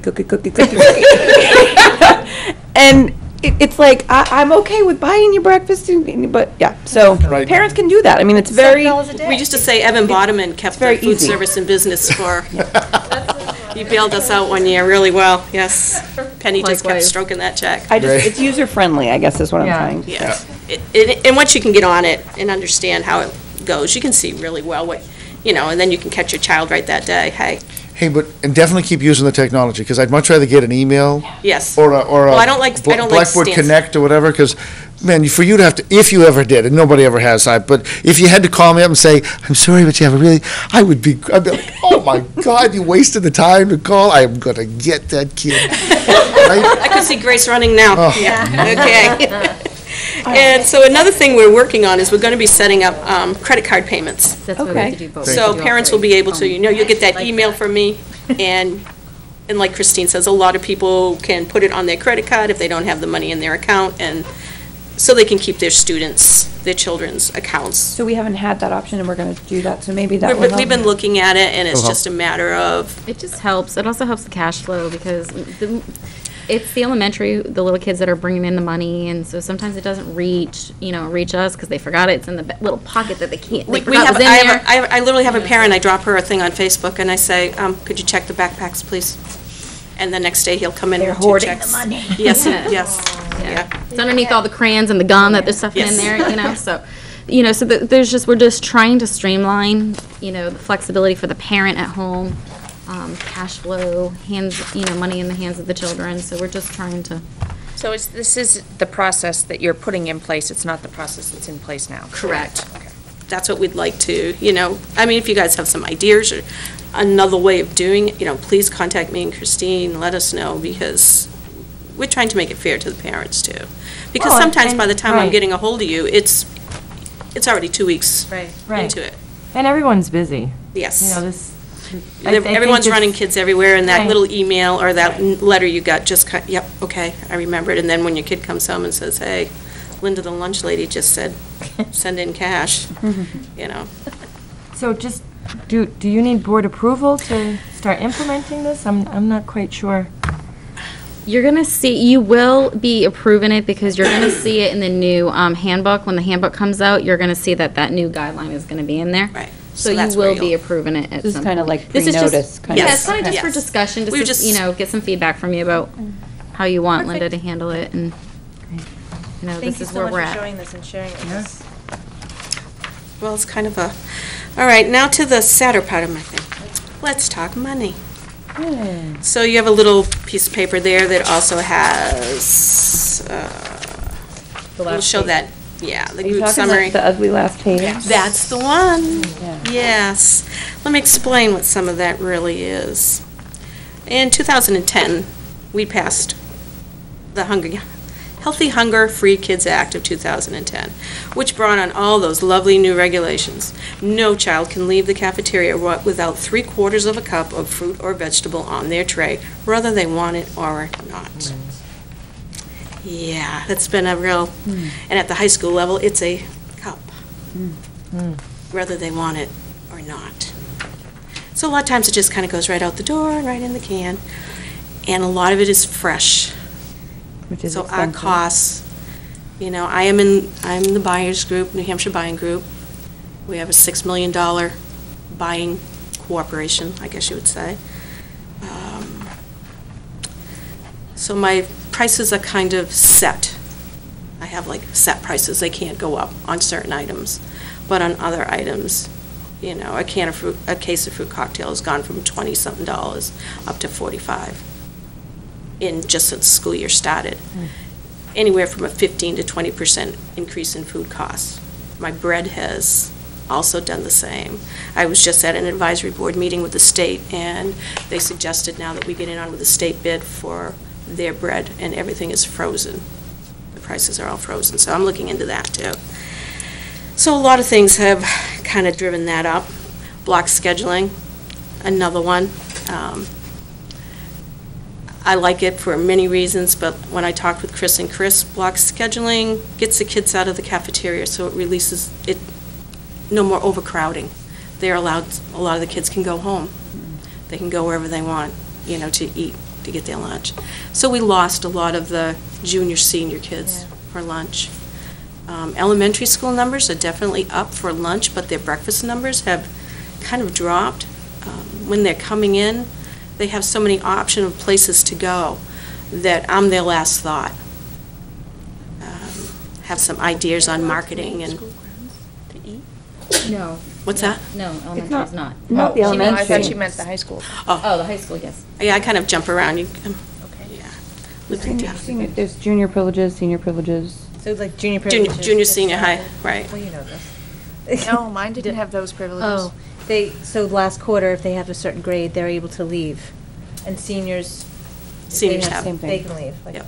Colin doesn't, he's there for an hour a day. Yeah. And breakfast, I think, is down there, it's down at the high school, only because I don't think they have to be there in the mornings for that first block. Yeah. They can come in. Yeah, right. I never had that option. Yeah. It's, when they tell me it's a red day, I just go, oh dear. I don't know. But so, and then we didn't get our government commodities. That was a big ouch.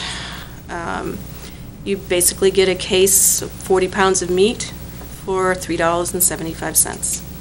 We weren't getting that at all. The state has undergone some changes.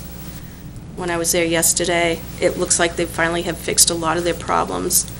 Last month I got a phone call. She said, what would you like? I ended up with 105 cases of you name it, from meats to cheese to fruits to vegetables. It saves us immensely. You take a menu, you highlight. A couple months before, it was like 29 cases of government food was all you could manage to use, whereas the month of April, 72 cases were government foods. Going into the month of March, it'll probably be even more. It's a huge cost savings, and for some reason, they were undergoing some type of restructuring, which left a lot of us out in the cold. So hopefully, I'm going to be back on that. So I guess a plan of action.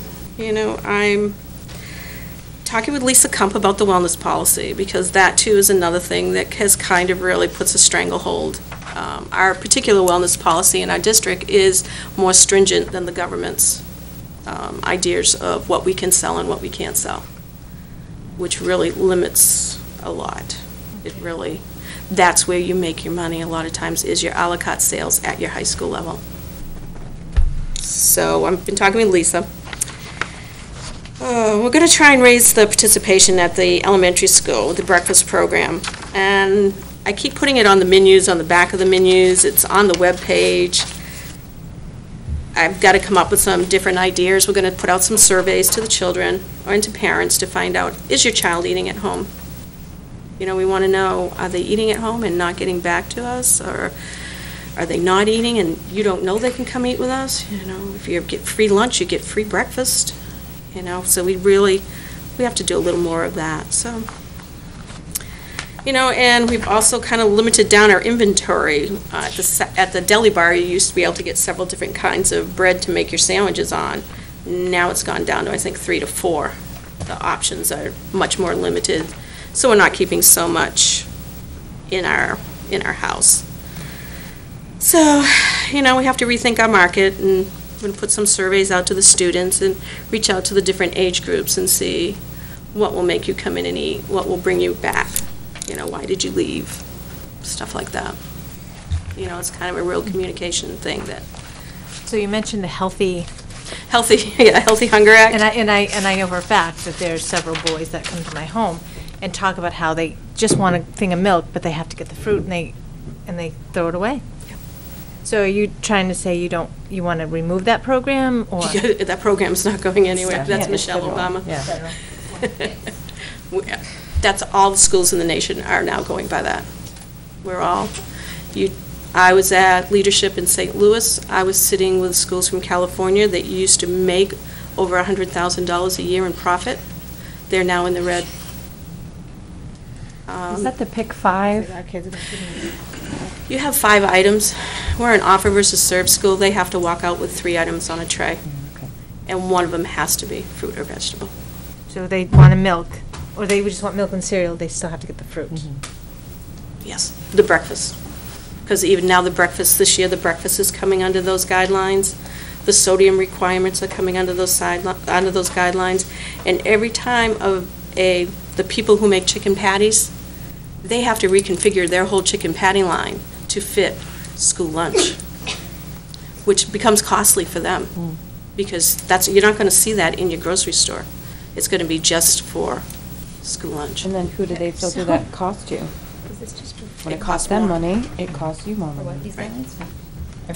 So this deficit. So when I send my son to school with $50, doesn't right? go very far. And it goes into his account, Mm-hmm. you force him to take a fruit when he doesn't want one? Yes. You force me to pay for a fruit when he doesn't want one? Well, it's all under that, it's all under that $2.50, it's all under that, it's all under that lunch, that $2.50 lunch. He can walk out with the 5 items on his tray, or he can say, I just want, He can decline 2 of them, but he has to have 3. but one of them has to be. In order to be reimbursed. Uncle Sam sends us another 26 cents, 27 cents. I got 6 cents for all this, I need Well, 46. So we're up You to, know? but the reimbursable meal thing is, if it's a free and reduced, for instance, if they just take a slice of pizza and the milk, well, it depends on the slice of pizza. That might Depends on the satisfy all slice. 3. But let's say, let's say that in your example, they don't take the fruit and she needs that to be the 3rd. Legally, that's not going to be reimbursable It's not a from Uncle Sam. reimbursable So it meal. wasn't a free meal. So We I just won't bought the get meal 'cause Uncle Sam won't $2.99 reimburse from it. the state.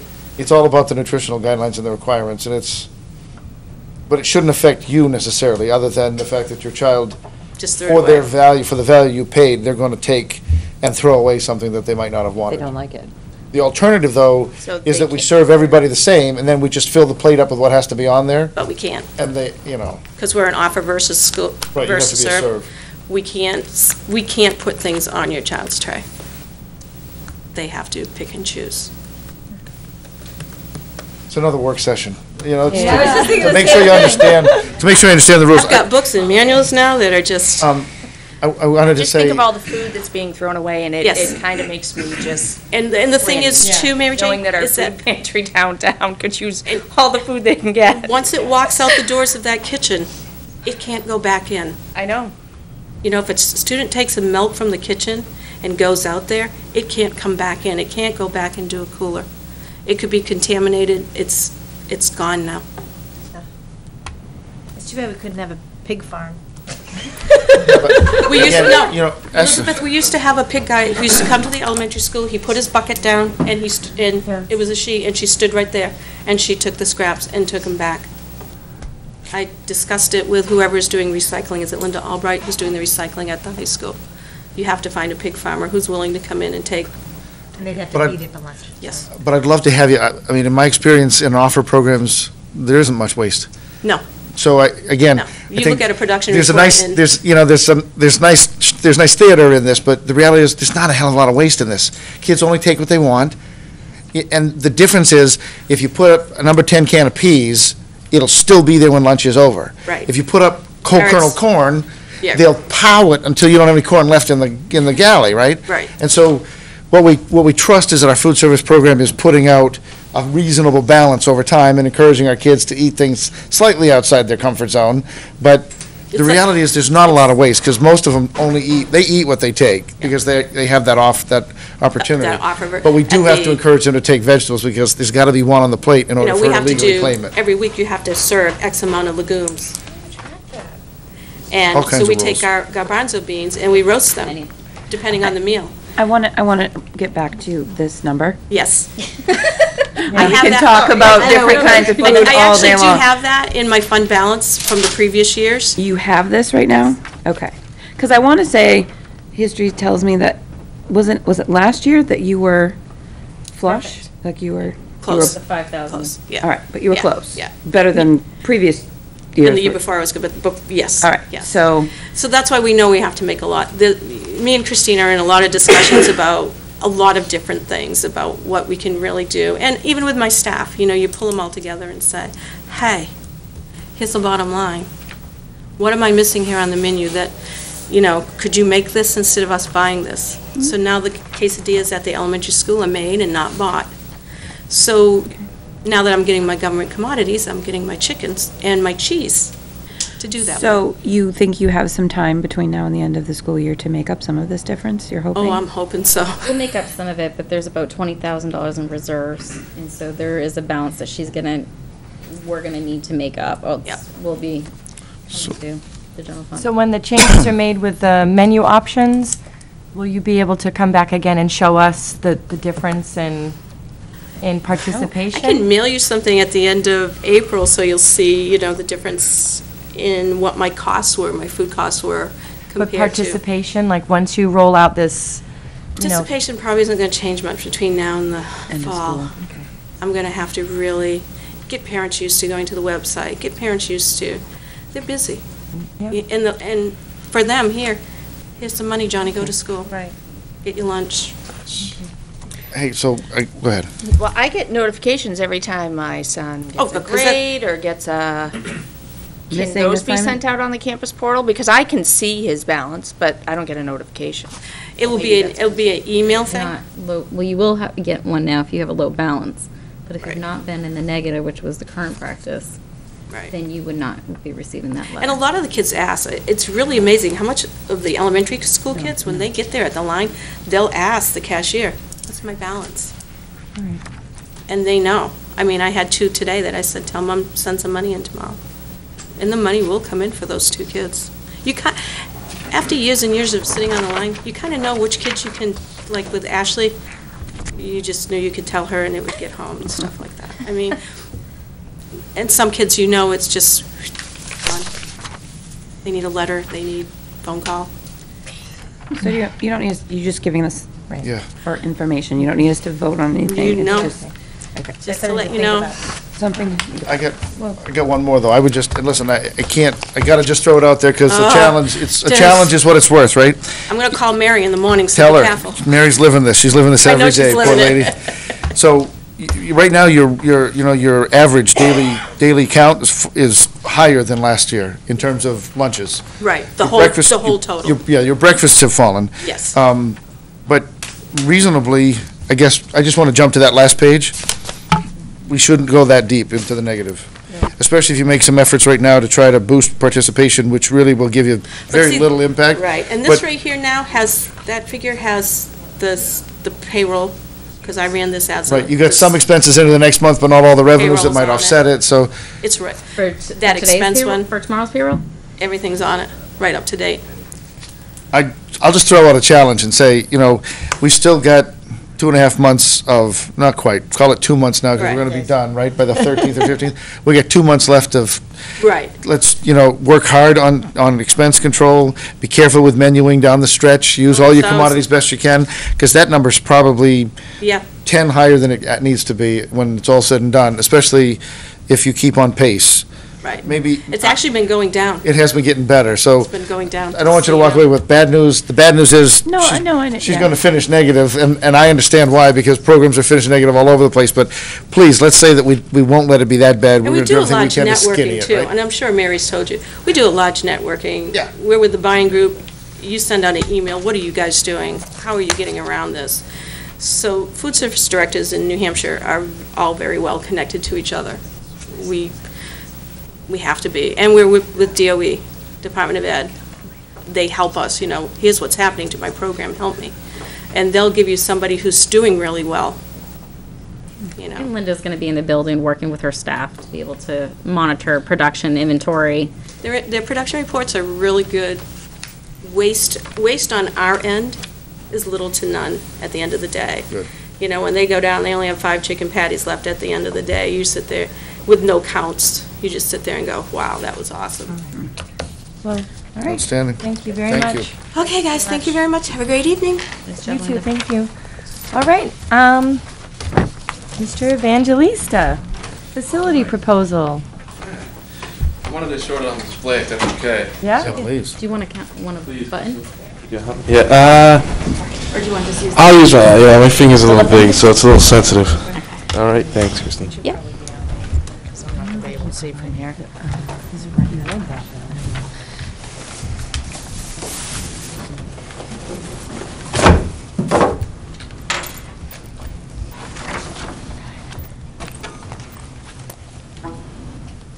That was donuts. Yeah, me too.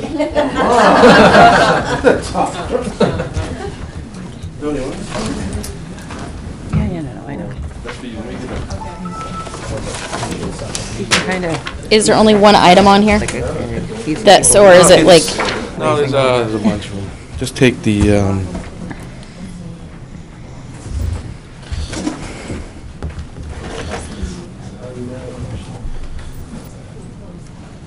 sit here, will I be in your way then?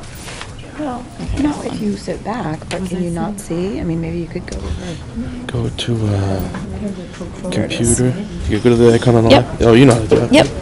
I just wanted to just know if it was, I don't want to pull up something accidentally on you. Oh. Surprise, there's your vacation pictures. Yeah, no party pictures.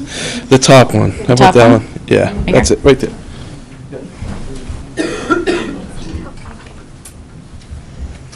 Thank you so much. Oh, You have one? Elizabeth? She has one. She's got one. Maybe Jen wants one. Thank you.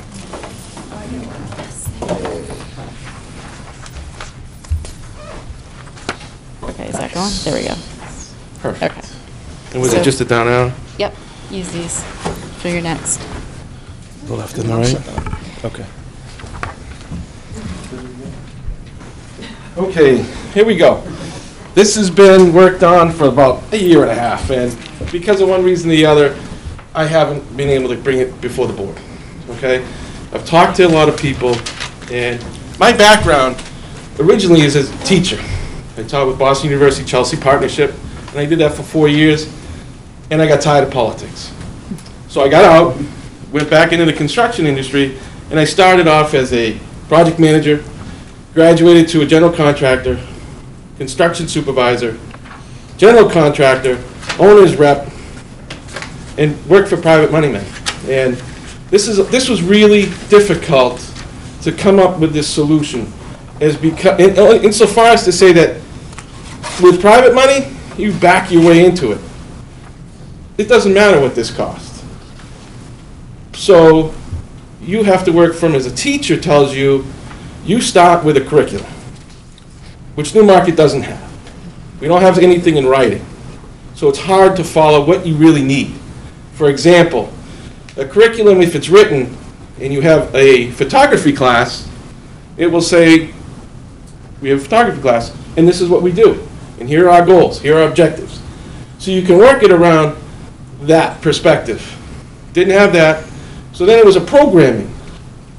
Didn't have programming. So what you had to do is work from the drawings of the construction drawings, back out the classes that they had, and come to a class's count. What do you need for actual classrooms? And that's what I tried to do. This is not 100% accurate. What are you basing on is fact. Just what you read. The greatest example we had last week was the last meeting. Mr. French was up here. I don't know the man, but he seems very sincere. The boiler was used. Well, it's not used, as we come to find out after presenting it, sitting down with Mr. Hayes and the other day, and I went through the same thing with him. So that was really, that's your attitude as you go through this. You can't rely on what people tell you. It's politics, in some sense. So you have to read what you can and make your own decision. Don't base it on what you hear. Do your own homework. And that's what I did. But I started a year and a half ago. So the topics that we cover are what are the high school building facts, the elementary school, building code, fire and life safety, and then the two proposals that I have for the high school and the elementary. Because we've known about a lot of problems at the elementary since 2004. Okay, good. So here are the facts for the high school. In 2004, Team Design did a thorough evaluation of the building mechanics, structure, and classroom size. They have several drawings on here, on the website from the town, and that's where I got this from. There are discrepancies between Harriman's, that we got the last election, and Team Designs. First thing, classroom size. There could be 50 to almost 70 square feet difference from Team Designs originally to Harriman's today. And the swing could go either way. But the documents are there. You can see that. So the next line item that he talks about was the mechanicals, and that was the boiler, and that was installed in '97. So we basically have about another 15 years on what we have. It can support, it's big enough to support a renovation. He says that. These are their words. or an addition. The air handlers. There was a girl that got up and it was very sincere, incredible. She said, one room it's really hot, the other one's really cold, and you have to wear a jacket. Well, as a contractor, I hear these from customers in the very beginning of my career, and they always complained about 2 degrees here, 3 degrees there. Well, it might not be that it's not working, it might be not working at all. So an air handler, for those of you in layman's terms, it's like a radiator in a car. If you don't maintain it, it gets clogged, shuts down, car overheats. Air handlers do the same thing. If you don't change the filter, don't change the glycol that's in your system or the water, they get clogged and they don't work. People who have air conditioning, happens all the time. They don't change their filters in the air handler. Come summertime, they want the air conditioning to flow and get really cold in the house, and then the air handler freezes up. You get a big pool of water underneath, you get a crack in the radiator or the crack in the condenser inside the air handler, and you have nothing.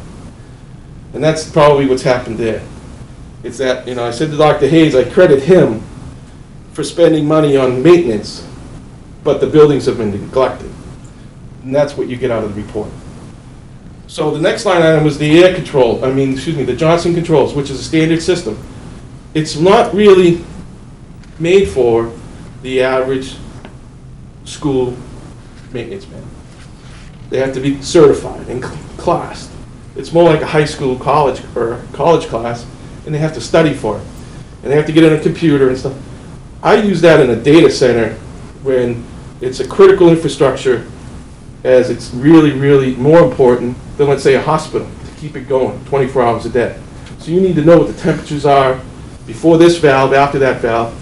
But the flaw in this is if you lose power and you don't restore the control settings, it doesn't work correctly. So I question whether or not that was done. The electrical at the high school. Okay, we heard a lot about this. It says the electrical service was no good, but what they said to the contrary in this report was that inside the building you have enough power, or excuse me, enough capacity to hold 800 amps in the building. It wasn't the building, it was the street. Only gave us 600 amps. So we're short 200 amps. So you have more room to grow in the high school. The next line item was the gas lines to the science labs and to the kitchen. I'm assuming that was already done. I don't know that. And the cafeteria, as we know, at the high school is undersized. And I addressed this. And then we have the infamous Department of Education standards. Now, there's a requirement, 900 for elementary school or the middle school kids, and the high school kids were 800. That was based on a classroom count of 23 students per class. Newmarket doesn't have that. We have, according to the state's website, 17, a little more than that average. So we're not quite full of capacity per class. And then the last line underneath there, it says 40% of the existing building does not meet standards as programmed. And the key word there is programmed. You don't have a curriculum, that's okay. Programming means how many spaces do we need at this period of the day? What are we going to do with the kids? And then when they change. So based on that, it's roughly 34,000 square feet, which includes the gym. So this 34,000 square feet, I want you to remember it. I want you to remember the program word, because that you're going to hear a lot about. And then I'll go over the items as we go through the rest of this project. So here it is. This right here is out of that report from Team Design. And this is a summary of the high school. And it says the structure is in good shape with some minor cracking at walls, and et cetera, et cetera. So an engineer has evaluated the building. Now remember, you have multiple years in that building. You have 4 or 5 different buildings pushed together at one point or the other. He's telling you now that the high school's fine. This is minor cracks.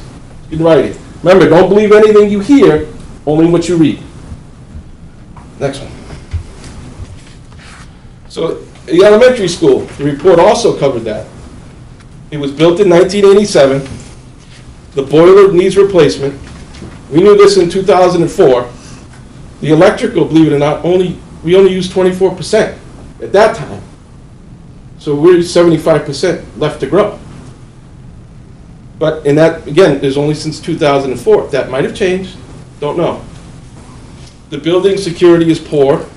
That was at that time. Obviously, things have changed.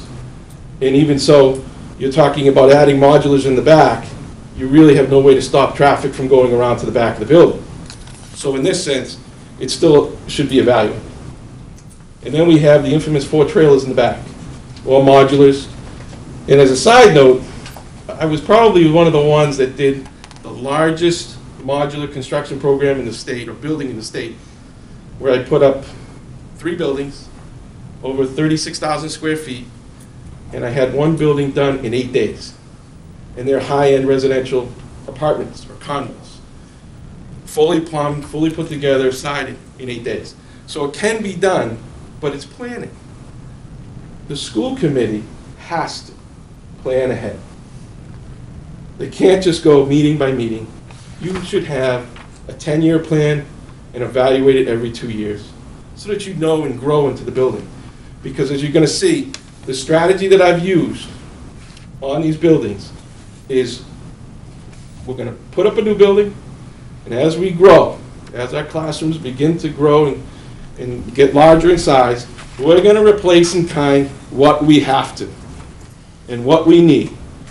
And with a solid written curriculum and a program, you can justify with that curriculum and program to the townspeople very easily why you need things without what we've gone through. Next one. So here we are with the building code. These are the 2 sections that we refer to in the construction industry, and there's chapters, they're both in the same chapter, but one's for additions and one's for alterations. You know, we repeatedly heard this, there were the words out there saying we can't do this, we can't do that. I was never one to accept no. That's my wife. If she tells me no 1,000 times, I'll say yes, 2,000. But you just have to look at it. It's simple. If on an addition, you put up an addition, the existing structure, as it says right here on the bottom, the existing can be no less conforming with the provisions of this code than the existing building or structure was prior to the addition. So you can't leave a piece of crap when you finish. There are controls in place that tell us we can't do that. Now, on the alterations, it says almost the same thing. On the bottom, alterations shall be such that the existing building or structure is no less complying with the provisions of this code than the existing building or structure was prior to the alteration. So that means we can move a wall. We can open up a wall. But you have to look at it and be creative.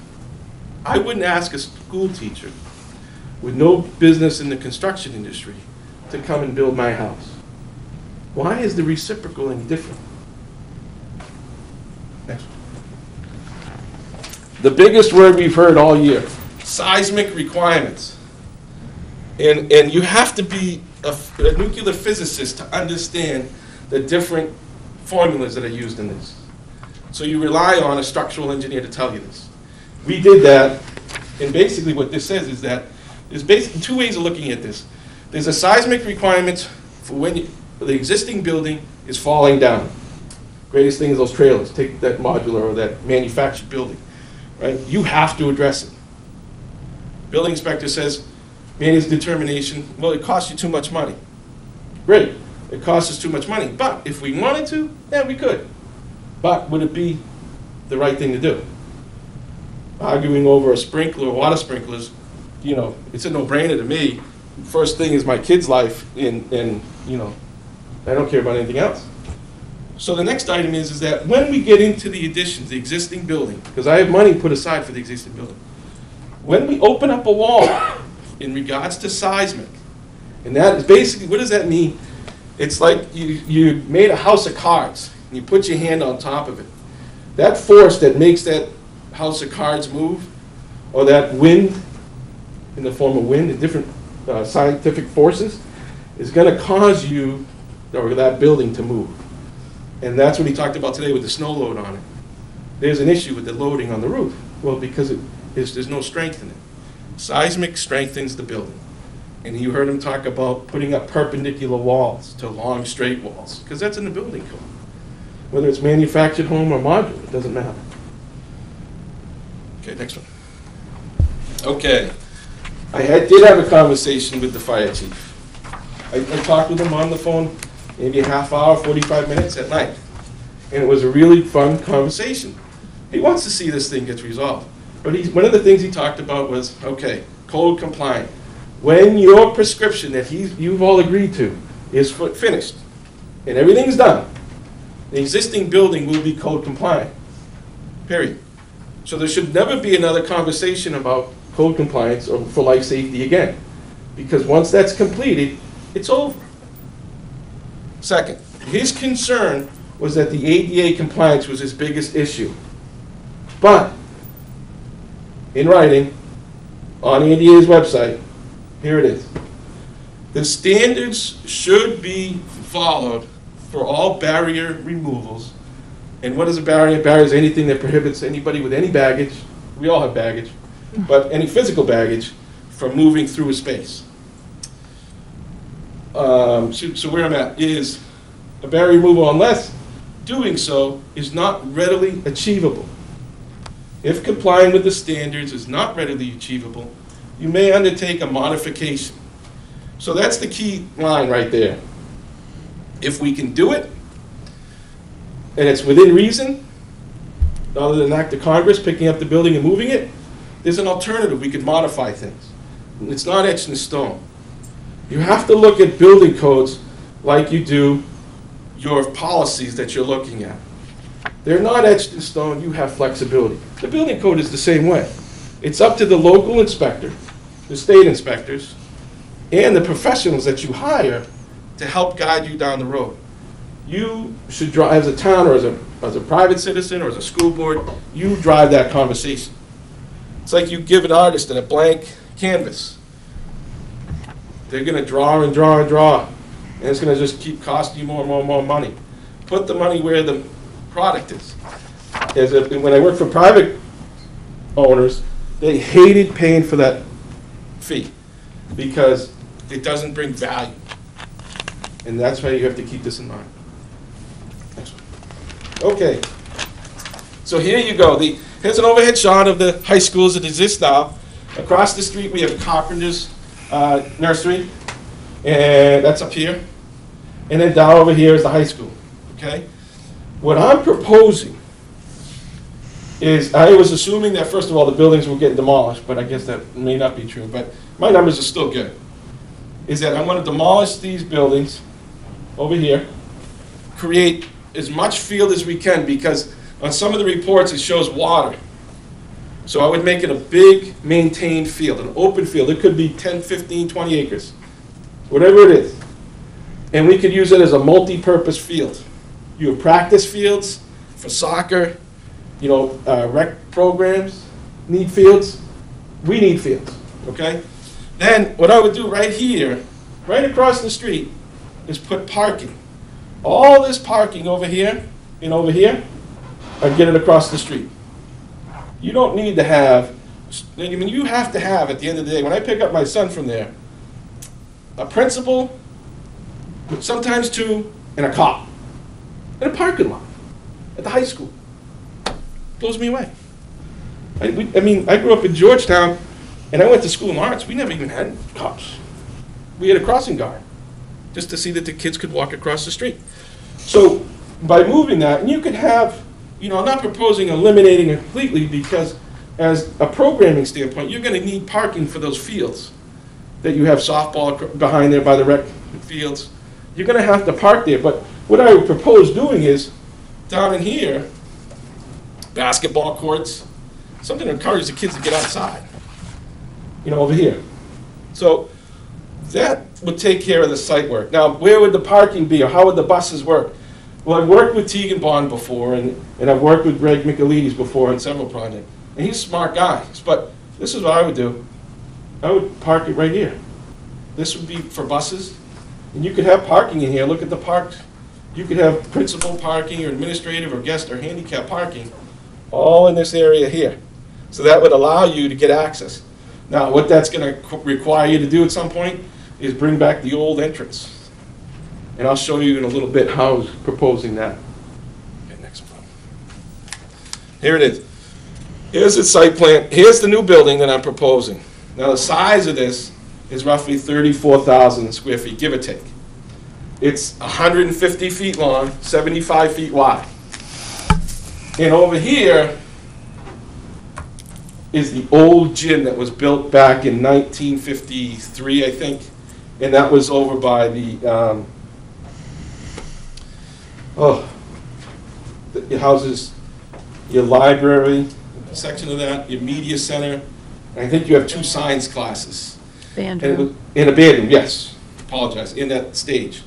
So, but one of the things I was reading in that report from Team Design was back in 2004 when they did it, that some of the science teachers complained about the floor bouncing on the 2nd floor in the science room, because underneath the floor is actually 2 feet of empty space. And that's why the floor was jumping. Okay? So here it is. What I'm proposing is that you have a grade, and grade is nothing more than the slope in the ground. Picture the high school.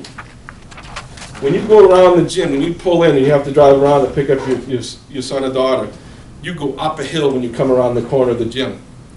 So that grade, as a private contractor, your goal is to have a zero import-export site. And I don't want to bring any dirt in, and I don't want to take any dirt out. I want to use just what I got on site, because as soon as that guy pulls off site, it costs me money. So this is the basement. Now, it's not like your basement at home. It's not 7.5 feet tall. They're 12-foot ceiling heights. So you have more than enough ceiling heights down there. I don't want to make it look like a basement. It's going to have window wells in it. The window wells would probably be over here on the side. There'll be a stairwell going up from the basement all the way up to the 2nd floor here. And there'll be window wells over here, or a stairway. Now I want to draw your attention. There is, Paul LeBeau from Newmarket Plains helped me draw this, and he's great for helping, and I appreciate that from him. But what he did is he cleaned up my napkin sketches and put them on, made them look good, and they really did look good. But as you can see, like, here I have 3,000 square feet for a mechanical room, an elevator, and unfortunately the art room is small, but that's my mistake, not Paul's. I'd actually had these rooms almost being all the same size. But they're around 1,200, 1,400 square feet, at least. So we satisfy that requirement from the state.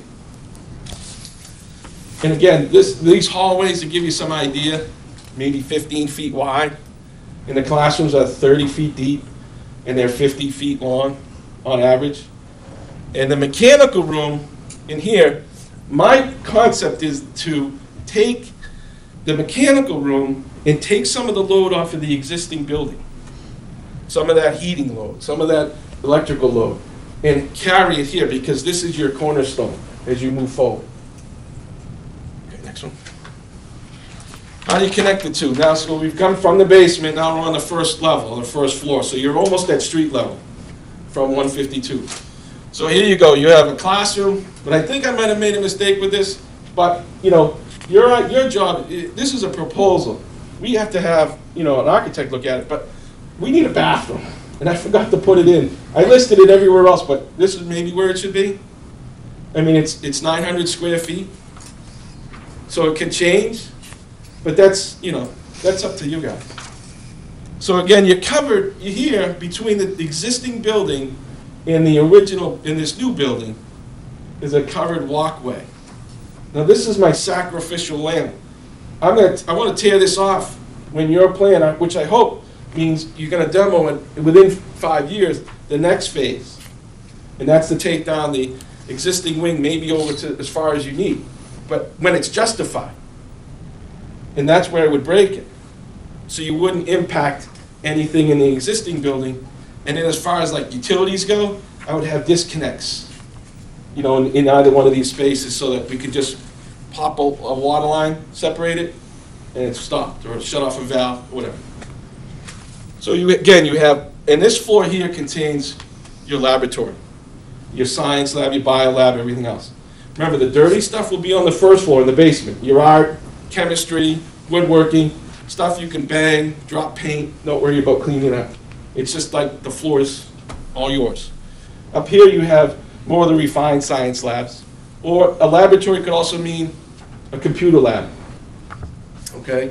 So those are also things that are outstanding. But again, it's up to you. You know, I want to draw your attention, there's an elevator there. It's located in there on purpose because now it's actually closer towards the midline of the building. So you want equal access as much as you can. Here it is. It's as close as you can get to the street, and it's as close to the middle of the building as you can get right now. How we doing? And then on the top floor, you have your classrooms. There's 9 classrooms up there, 900 square feet. You have a large hallway over here. You could put lockers in there, or another bathroom. You know, so, and it's the same concept. It's the same size. It's not, you know, what I would envision is the front of this building, because I love old buildings, is to have a real brick front. It's curb appeal in the industry. You want to have that curb appeal like the rest of the buildings do in the whole line of the row of buildings. That curb appeal would be cool. Because we are going to need, with an elevator shaft, you could put like a little clock tower because it has to go higher than the rest of the building. And maybe put like a faux clock or something. So that right there is all, you know, it's all things that you can look at. But this, what you also have to look at is, as you create this new space, you've created a vacuum. So the spaces that you have in the original are now empty because they're in here. And how your curriculum or your programming of that curriculum works in regards to keeping the kids separate, 7th and 8th graders or 9th graders, you can control that. Because now you have, you know, I don't know, maybe you have 15 kids in a classroom, maybe less, maybe more, but you can control how those kids flow now because you can limit access. Because remember, you have stairs over here. They're not shown, but you have a set of stairs to get down and out. And you'll probably have another set of stairs in here, is my guess. When an architect gets done, he'll want another set of stairs there. But you also have a set of stairs over here in the existing that you may want to look at doing too. So depending upon how that floor plan flows for you, you have an opportunity to take that flow and control 7th graders, 8th graders, mixing with the 10th graders. At some point, they will mix. They mix now. How much they mix, who knows? You know, from one kid to the next, it varies, I'm sure. So that satisfies, that's creating now more space. Okay. So this is what we're talking about, space comparison. This is what we have in the existing today as we stand there. And I just took classrooms. I didn't take laboratories. I didn't take any space that I didn't know how to use, because the human resources or special space for, you know, meetings and things like that, it just, you had a lot in there. And I can appreciate chopping up rooms because that's what you need at the time. But now we're looking at, let's open this up. Let's let this whole building, take some of the stress off it. It's probably got another 20, 30 years of life at least. The new guys, and I mean new guys, the people that built during the late 60s to early 80s, they really didn't, it wasn't their fault that the buildings were built the way they are. The materials were changing.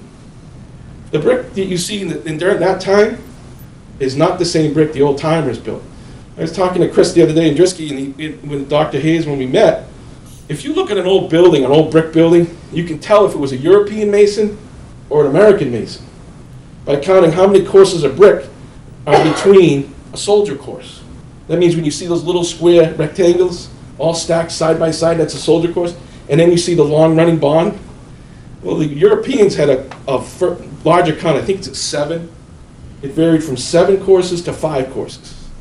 And that's cool when you go to the city because you don't see that. You know, as well as in old times in one of the buildings I did, they never did a front door on the street side because the British, when they were here, used to tax you for a front door. So they put the door on the side of the house. Doesn't make sense as we look at it, but when they did it, they did it. But it makes sense because the old timers, that old building that's down there is really cool because they knew that every single piece of wood they cut was for a purpose. Today, guys with skill saws, they'll buzz through 100 rafters in half an hour. Those old timers might have been out there. That circular saw that they might have used might have been brand new to them or broken because they probably only had one, and they were out there sawing away by hand. So they wanted to make every single piece count. So that's why old buildings, I love them. So here's your classroom size. You have 14 classrooms at 800 square feet, and then we have a bunch at 5. Keep in mind that as you evacuate space, you're emptying it. As these classrooms go into new spaces, you're leaving it. So this is what we're told we need. We need 14 classrooms at 800 square feet and 10 at 900 square feet. Well, I just found 14 classrooms at 800 square feet. That drawing that we got right before the election didn't tell us that. Gave us, well, this color, that color, this color. Yeah, it's not as programmed. The classroom that we're using for the 7th grade science class, or math class, is only 800 square feet, where it's 900. But it didn't tell you that when we evacuate one, a high school class could have gone in there and satisfied space for 800 square feet. So when you look at total square footage, it's 18,000 from what we have today to what's required of 20,000 square feet. And I hope, this is not perfect, these square foot numbers. Don't hold me to them, because I can only pull off of the drawings that I have. And as I told you earlier, there's a discrepancy between what Harriman's got and what we got from Team Design in the very beginning. And again, these don't include any of the special spaces that we have, science, tech, woodworking, art, or other support space. Okay? So, here we are with the classroom count in the new building. So I have, and this is just for the new building. We have a 900 square foot classrooms, and you can read all that. I mean, it goes right down the line. See, it's all there. The storage room, 3-stop elevator, mechanical room. Let's see the student bathrooms again, the restroom. I had them everywhere else but there. But the building size on the total new space is 33,750 square feet. And you can, well, it doesn't include the wall and thickness and all this other stuff. Yeah, you're right. This is just a napkin plan, as you call it. This is a first time pass by. But the numbers work. So after the space is done, and then we combine everything, so we have 14 classrooms, 800 square feet, 4 classrooms, and then we have these classrooms here. I want to draw your attention to those. The 750, the 700, the 500s. We have specialty, classrooms. We have all these other square footage. Well, I've applied money in the budget for 18 classrooms where you have, you do what you want with those classrooms. Spend $60,000 for each classroom for 18. And I give you a little over $1 million. Modify within the classroom whatever you want. Whatever you want to do. It's up to you. Because if you're going to move a wall because you need to make a new space, when in technical terms, you almost have $120,000 to move because that wall's probably in between another classroom. So that's how I want you to look at that. And again, it doesn't include classrooms that are repurposed as support spaces. You're going to need the OT space. You're going to need the one-on-one space, the testing space, the evaluation space, the counseling space, the meeting with the parents one-on-one, the lunch lady, the nurse. Next. This is the gym. I couldn't believe it. Somebody wanted a theater. And I was thumbing through all the documents from the engineer and the architect. I saw this picture and my mouth hit the floor. This is the best space in that whole building. And even Harriman said that this building appears to be in good shape. There's the stage. And I think this might be a hallway now. This might be a wall here. And there's a hallway there, am I right? Right. Yeah, okay. So, and those windows have probably been boarded up or bricked up, because I can't see them from the outside. Or maybe they cut off the tops and put those little freaky windows in there that I see. So there it is. I mean, that's awesome. Because you know what we're going to do with it? I'll put these stairs in, these seats in there. Give me the next one. These telescopic theater seating. So what I've done is created, you want to bring the community into this building, this is it. That's why the theater was a cool idea. These come out enclosed just like the chairs do at the gym now, but these are actually theater seats, cushions, so at town meetings, we don't have to sit on that hard piece of wood. We can have testing in here because these have flip-up desktops if you want. The number I got for this was, out of Summersworth, was only like $75,000, and it seats 250 people if you want, if you have the space. So the flexibility is there. So when you're not using this, you can utilize it as a multi-purpose room for theater, not for theater, but for science exhibits or programming, team building activities, you name it. Not as a gym. The gym's got their own space. But if that space isn't in use, why not? Why not? We're all in this together. Okay, next one. So here we go. Here's the number for the high school that I came up with. And I put it all out there so you can see it. Now, where did I get these numbers? 15 years experience in the private and out in the public, but also off of different websites. Reads construction data, which you can apply to that. You put in your software, and I've worked with that for about 15, 16 years as well as other building projects within a 50-mile radius of what we're going through in Newmarket. Okay, so these numbers work, and they've been working. And I really only tweaked them a little bit near the end, but they work. So the addition, the new building, the new footprint on the new building is roughly $235 a square foot, if you want a square foot number. How much? $235. And it's roughly $8 million. Just for that one piece now. The money's for the classroom reallocation or repurposing space. It's $1.1 million. That's that $60,000 number that you can use whichever way you want. Life safety improvements if you need. Because I'm converting that classroom, or excuse me, the gym, I'm proposing to convert it into a theater, the old entranceway, when you come through that, you have a classroom there now. And I know you're getting ready to do some ramp work, I think, over there in the summertime. That's where we propose making it a foyer, putting in a new front vestibule area, and a hallway that runs right straight down there. And then during the summertime, you could do some really cool things down there, like maybe even have like the elderly come in and tell their war stories, like I love war stories, or you could even watch it, make it air conditioning, so you can watch movies there, or sports events, and turn it into a reunion place for the high school kids to go, or to have their dance in Newmarket. I also have in here $1 million for window and door replacements. That's all the way around the building. New doors, new windows, if you need it. Remember, because it's here, we don't have to use it. You make an evaluation just like we would at home. The mechanicals, it's $1.3 million. I mean, that's a lot of money. That's a lot of money when you don't have to replace the boiler.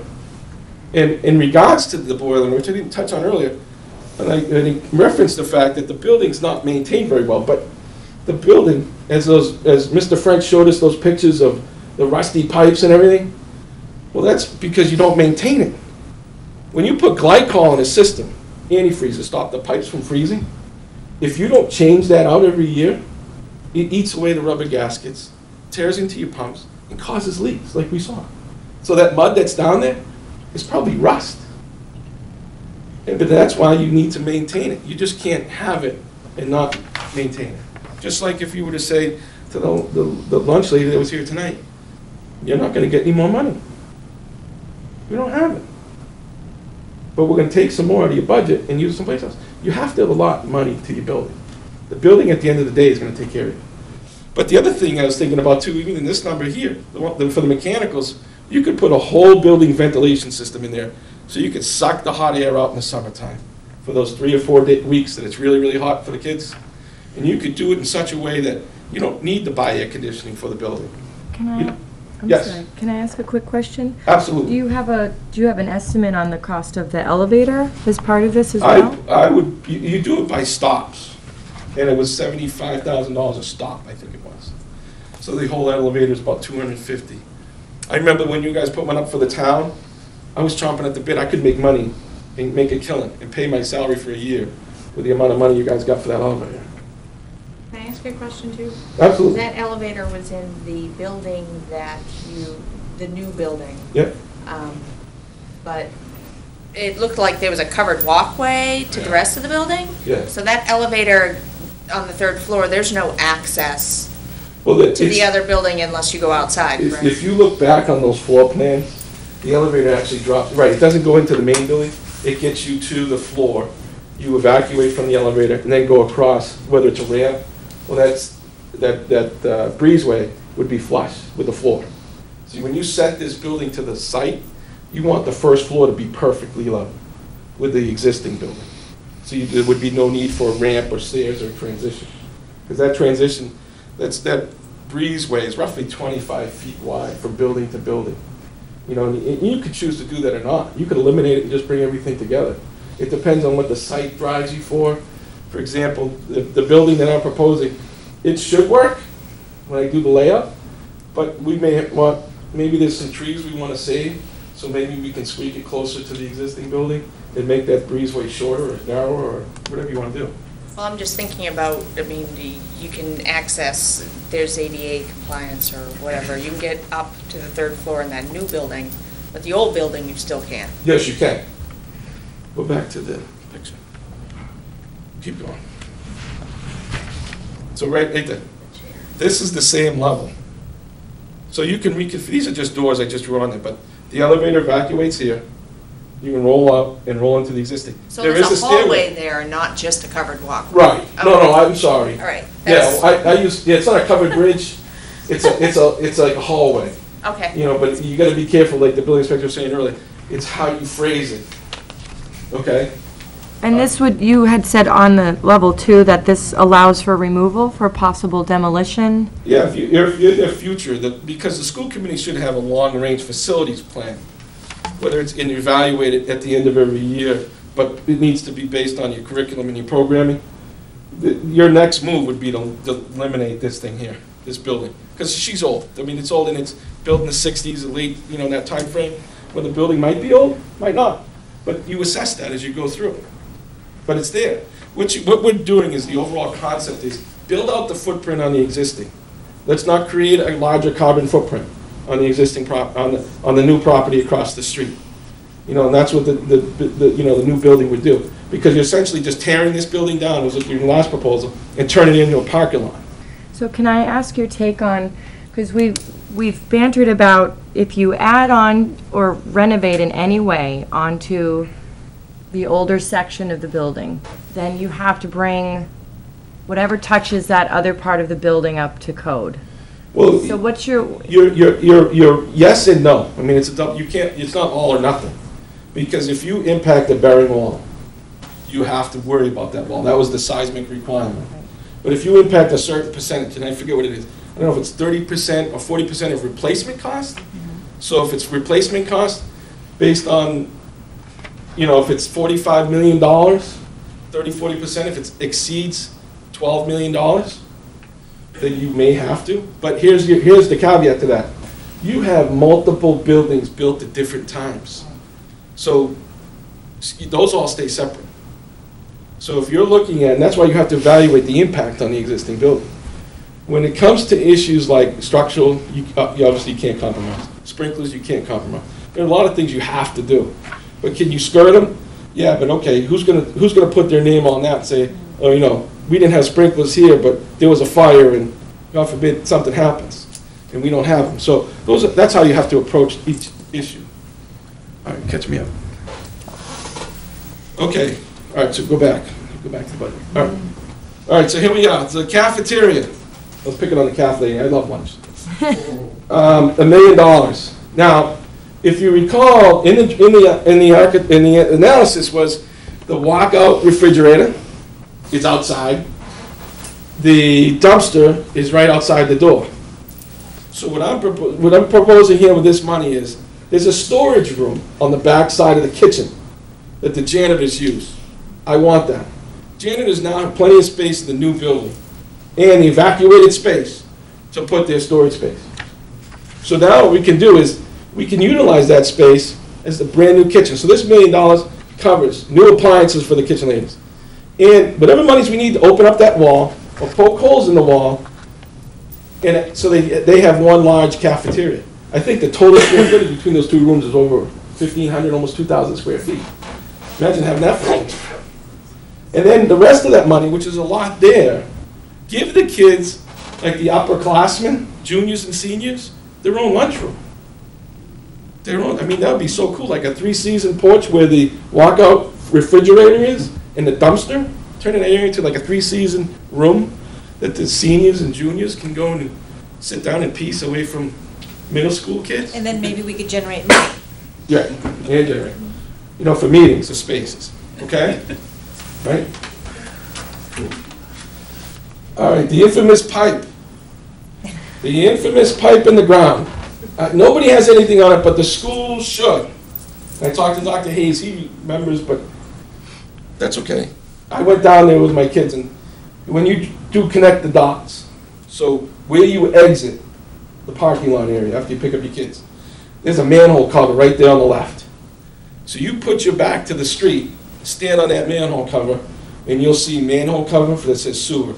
Boom, boom, boom. And it takes you right out to the back, almost past the corner of the gym, but out maybe 15, 20 feet, into the parking lot, and then it must turn. So yes, the pipe, according to what DPW chief said, that pipe can be gravity fed and relocated. So I put a number on it. $500,000 to move a pipe. I bet you I could get half the state of New Hampshire with a backhoe down here to move it for less. And I know we'd save money. So that's a pretty good sized number. The next line item is $1.2 million.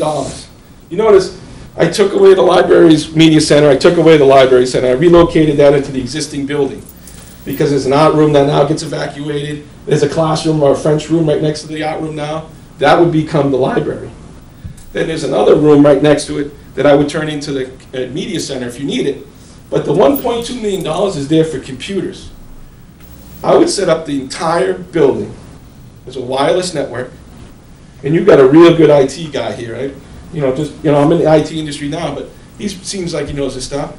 He could give you a number rather than paying somebody to design it for you, based on a wireless system where every kid gets a laptop or iTablet. And you set up a series of servers that you download your textbooks onto. So we don't have to, my kid doesn't have to walk around with a 35-pound backpack. He can do everything online, textbooks, homework, everything online. That's the way the world's going now. Everybody walks around with an iPhone. If your phone doesn't have a screen on it, you're either my mother or my grandmother with the big buttons, right? So that's how you have to look at this number. For $1.2 million, I figured it out. I would spend on our kids almost $3,000 per kid to get them a laptop, when there are programs out there where you can buy it for $200, $300. It's the hardware that costs the money, and to set up the wireless system, and the router, and the switchgear, and the circuit. Okay, but in the long term, buying textbooks, replacing textbooks, then you get into the issue, well, they're going to steal everything. There's software out there that when it leaves, you can shut it down, or you can sit home and shut it down. Big Brother, where you work now, if you log on through a VPN, they see everything, trust me. They record it, they see it, and it's done. They can see your checkbook. Plus Big Brother. Don't forget about Big Brother, he even sees a cell phone bill.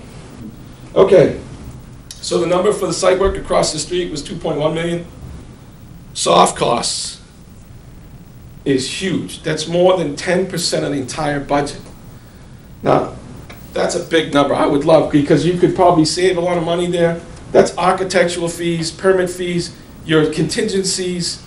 That's the oops factor. It's $2 million. So that you could save money here. So I'm trying to paint you as this picture that, here's your square foot cost. Here's your mechanicals. Here's your life and safety and all this, and it's all there. And then I've even added a gym. I mean, a new theater. We can convert that theater and have a really cool place to spend the summer, or even go and watch a theater rather than sweating for $500,000 with real seats.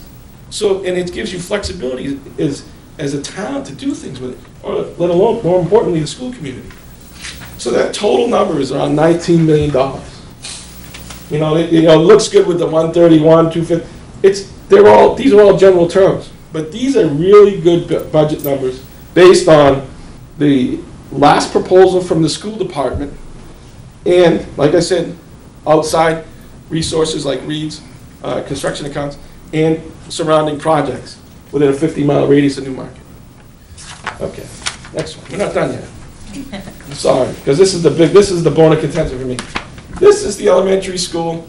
As from the top, parking's over here. I know parking's an issue, and I've moved this over here, and I know Mrs. Miller, and I think she's the best, but we got to have parking. So here's what I'm proposing here, is that you'll see the existing building. You have 3 or 4 different parts. I think this is one, this was the original, and this may have been changed, maybe with a new roof or added on or whatever later on. And those are those infamous trailers. And I think those are the 2 that they're talking about there. That's correct. Right? Yes. Now remember, I told you earlier, modular versus manufactured. Real quick, I was paid to stay home for 4 to 5 months to research everything up and down the East Coast for that project I did for the 90-unit condominium project. But there's a company, you go to Scavvy. I used to drive up Route 26 in Maine. That's where you had to go up. And I used to see those trailers on the side of the road. Those are literally used trailers. If you want to talk about used boilers, and you're going to look at a used trailer, go up a little bit further, another 10 or 15 minutes, and go to KBS. They're a modular manufacturer camp. That's who I contracted with, and they will bend over backwards. Guaranteeing things for a year, they have to do that. The fire and life safety, the fire marshal, has their own building inspector who handles all of the code compliance for any manufactured or modular construction in the state of New Hampshire. And he's the smartest guy in the world. He's a great resource. Next one. Okay, so here's the addition I'm proposing. It's roughly 12,000 square feet. And, there's that little connection between the 2 spaces. Look good. But whether it goes here or over here. Now, I know it's Mrs. Miller's space, and, my only concern is, I don't know where the utilities come in. You know what I'm saying? So I don't know if we have the pitch if it's over here. So we may not, have that opportunity to satisfy it. But here's the security issue, driving around the building. Here's the driving around the building. See, the things to look at is, when your kids are out here, there's a chaperone there, and there's teachers, and they're the best in the world. I wouldn't trade them for the world, what you have here in Newmarket, but any car can drive through and get access. So that's what he was talking about. Plus the buildings, okay? Next one. So here it is. And as I was going through this, some of you that heard one that I put up, a verbal one with a narration to it, basically I put in 5 classrooms because you have preschool that you lose out on. I remember we were looking here for preschool classrooms. It was hurry up and get in here because you might not have space. Well, that makes money for you guys. Use it. So, okay, so we have 5 classrooms at 900 square feet. And then you have 2 bathrooms, real bathrooms, not like the ones in the classroom, like ones in the addition. And then I was thinking maybe a gym. But the other thought I had was take the old gym, or take the gym that Mrs. Miller has now, and take the cafeteria, because the floor surfaces are identical. Give her that whole space for a new gym. Go back to the picture. Then take the cafeteria and put it over here, or over here. That way then when the kids are done eating, they evacuate the building and go right to the playground without interfering anybody. So there's something to look at. And then in Mrs. Miller's new space that she now has, instead of 200 square feet, she might have 5,000 square feet, and put that telescopic seating in there and utilize that theater stage as a stage and let those little kids listen. Because I watch parents go down there. They're all on the same level. I mean, you want to get everybody to the front.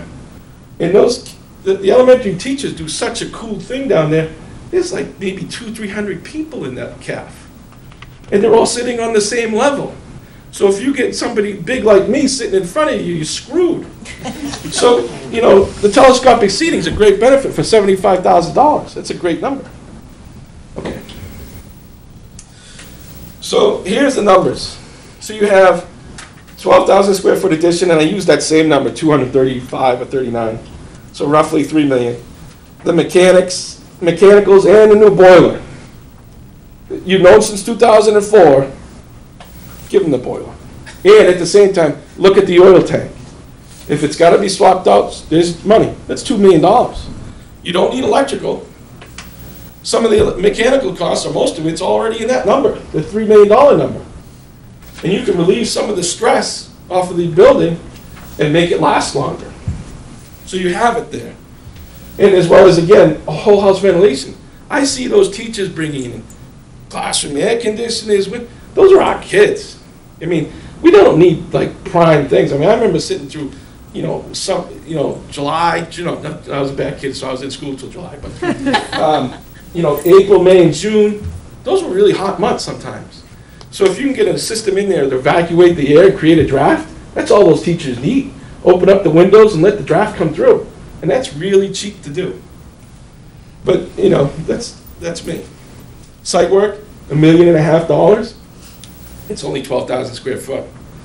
I mean, that's a huge number right there. Doors, new windows and doors around the building, $1.3 million.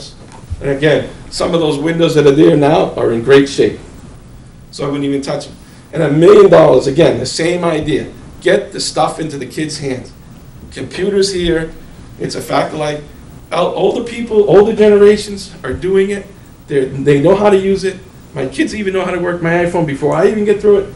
They can do it, and they have it, and get the power into the teachers' hands to allow them to get the state-of-the-art textbooks or whatever their programming is and put it on a computer.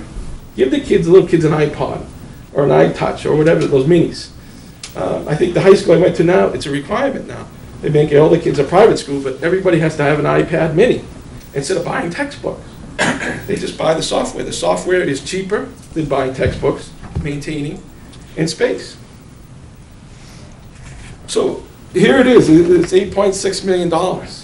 So it's not the answer for everybody. It's a strategy for long-term growth. As long as the school has a facilities plan that they can reflect upon annually, and every 2 years set a benchmark. Because God knows the planning board's not going to help you. The town council's not going to help you. They're going to keep letting people build and put developments in. But because they don't care about, they don't know what the numbers are. They don't care about the numbers as far as the populations go. We need a solution, and this is a long-term solution, but it's reassessed and reevaluated and set on our growth and our curriculum needs. Because the curriculum, if you have the curriculum in place, which is a very subjective item when you can't see it, and you have a population which is very objective, you can touch it, those two arguments side by side, well, you should be able to get everything you want. Because the town's never said no to rehabbing or giving us money. They've only said no to new building. But if we have a strategy and say, hey, look, this is what we're doing, everybody in town would go along with this, I'm sure. And I went out to the beginning of this project. It took, Tom Jennings with a lot of courage to sit up and tell everybody, no, I'm not voting for it. You need people like that. Alicia Bono was the heart of the line. I mean, she just wants it, But you have a lot of people, especially elderly, who want you to have what you need. This is an opportunity because the state's not helping us. And we have these other issues that we have to contend with throughout the town that cost money. This is a long-term strategy for a long-term solution only if you lay it out for everybody to see. And the four-letter word is transparency. But here it is. Here's our long-range goals. Here's our curriculum. Here's my programming. Here's my student population count. This is where we can go. This is what we need. And so the next line is the total number was $28 million, roughly. And again, I mean, the numbers are the numbers. I mean, Nathan's you're a number cruncher, right? I mean, if I miss something, I miss something. But there's a lot of other monies in this budget, and it's proposed. If you let the architects, engineers drive the boat, they're going to cost $100 million. You're going to set the expectation from the beginning. This is all we need. If they can work with you, keep them forever. If they can't, get rid of them. I've done that. You sit in a meeting with people ready to write a check for $10, $20, $30 million, and somebody doesn't want to work with you? See ya. But that's all it is. This is Newmarket. We work hard. Like I heard one gentleman call us the Muellers. Those were the guys that carried the carts up here and brought them to the markets. I mean, we're hardworking people. I mean, we don't have huge checkbooks. We'd like to. We always play Powerball and have coffee. This might work. So what's the time frame? It's as soon as possible. I would suggest, and I'm a little, I sat down with Chris, and Chris was concerned about this, and he has every right to, because I'm somebody that hates to wait. I'm very impatient. Ask my wife. But I want to start. The strategy is, how do I get the money started? You as a board have to do your diligence. You have to put the town people together. But you have to do it in such a fashion it gets going quickly. You can't take forever. It has to happen. 12 meetings, as I heard the councilwoman say earlier, that's not going to happen. 32 weeks, not going to happen. Everybody that I talked to, Mr. Jablonski, Tom Jennings, Lisa Bono, all these people that are really concerned, they want to do this now. They want something. We have never had an option. We have never had a renovation option or an ad bill with a long-term strategy presented to the board, to the townspeople. We've never voted on it. We've never included a lot of people in the sense that invite them into the conversation. You have to go out and get them, be proactive. You're a board, you sit back and you have to wait. I understand. But you have to go out and get us. Go out and get the elderly people. Those stories that they can tell you are incredible. And they're not around long. So here's the time frame. So you go out and you get the building approved. You have somebody look at my numbers, do a sanity check is what we call it. If the numbers work for you, you don't need much to get a number from this. You need a floor plan. You need to set the scope of the work for what I budgeted for. And go out and invite people to bid on them if they want, to give you the scope of work. Come up with a budget that works. And this can happen 8 weeks. Now, I know this is like Congress sometimes, but it can happen. It's 8 weeks. It's 56 days. 2 months. So then in the meantime, this is, and I don't envy your position at all, because my mom and dad, they were on the school committee for 12 years. My mom was on selectmen, planning board, and she's still active in the town and planning board and the new building committee. And I know the stress that you're under. But you have an opportunity to rally the troops and get everybody going together. And time is not on your side, because that moment is fleeting. You have to grab everything that you can now and take advantage of it, everybody. So people that sit at home and call you and email you, pay attention to what they're telling you.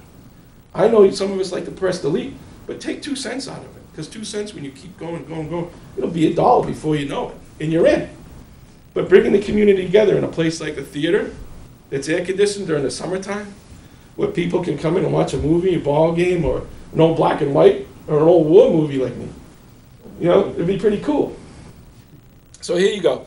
The time frame and how everything would work is all up to you, but you start the high school right away, and that means during school, like the first year, right? And you're ready by the following fall of 2015. You start the work on the Carpenter's site immediately, tearing down the building, creating a new field. You can take advantage of that right away. Plus you need people to park. Then you have the phase 2, I call it, is that you do all the existing building, the interior reno. You contract a firm that's going to get it done for you within your time frame. Don't sit back and say, well, we're going to contract everybody for everything today. No.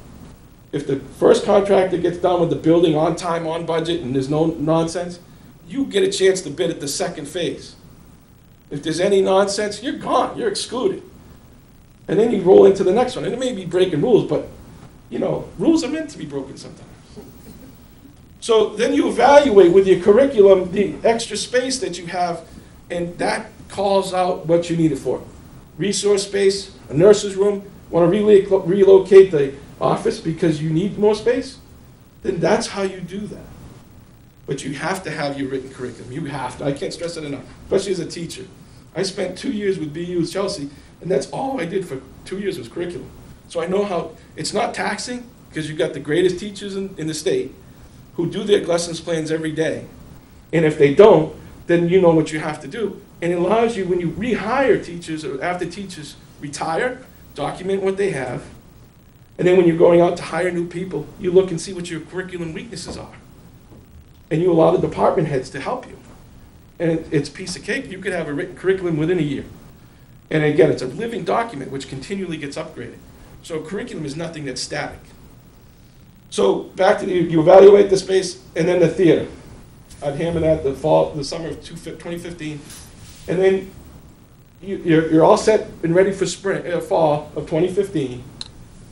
And then at that time, you would reevaluate what you want to do with Carpenter's Field. You want to add softball fields, you want to add this space, that space, and see what you need for extra space. So that's it. I appreciate your time. Thanks for the chance. There you go. Anybody any questions? You all set? We will have more, I'm sure. Yes. So we'll just. Yeah, put them in writing and you can email them to me. Okay? Thank you, Matt. Thank you very much, Matt. Oh, it's over. Yeah, you don't want to just pull it out, you gotta. Thanks, Antonio. Check out Antonio. Way to be, buddy. Right.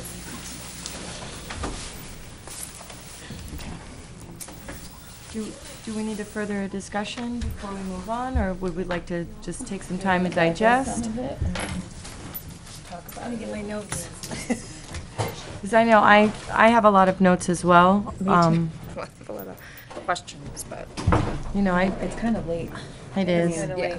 But I mean, I guess it's another option to look at, Well, which is. Right. And I have a lot of questions, I just don't think that they're questions that he's actually going to be able to answer. Right. Because a lot of it's engineering questions about the space, and so. So do you think, I mean, I could talk to Dr. Hayes and ask for us to revisit this, you know, for our next agenda? We could ask them to come back after Yeah. or something.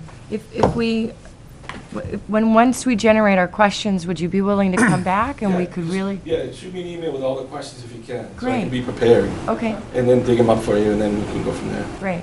Thank you very much. All right, I see no correspondence. So Business Department update, audit bid approval. Yep, just give me one quick second to make a note here.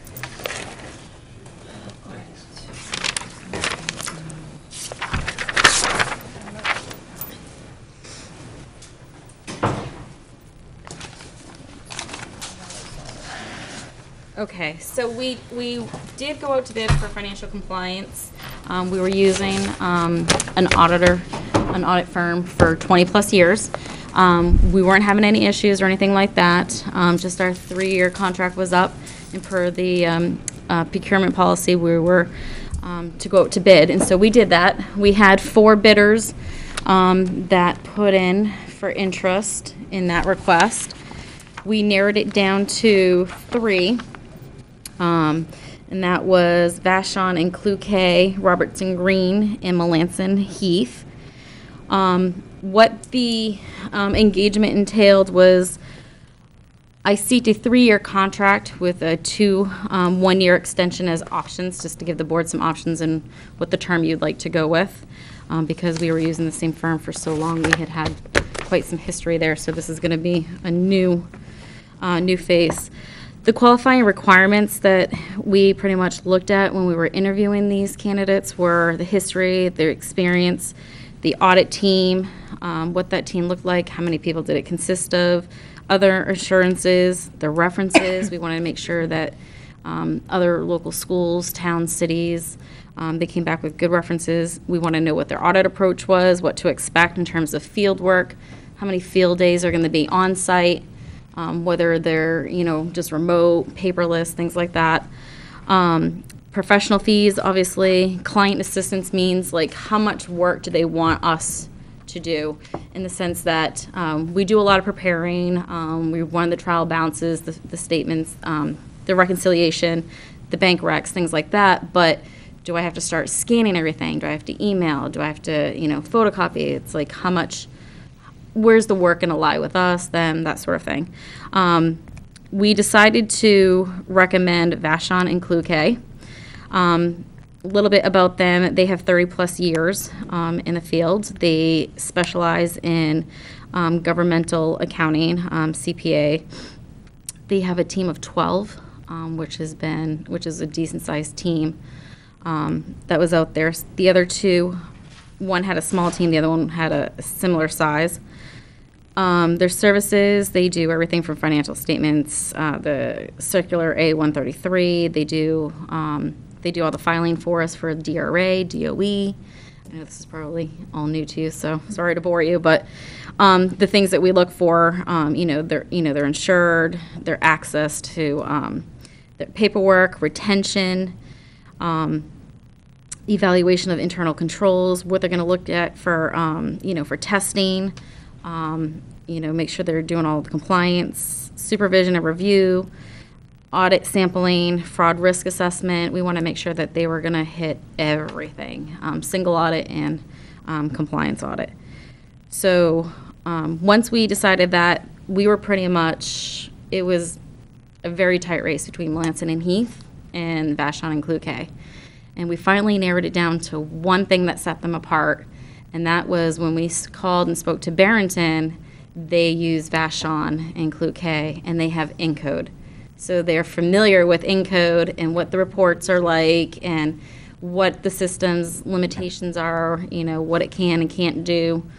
Because as you know, that was one of the major obstacles this year with a new software system, was being able to explain, and there was a learning curve for both them and us about how to get the reports that they wanted in the fashion that they wanted. And so that was the only thing that really set them apart. So we just decided to make that recommendation.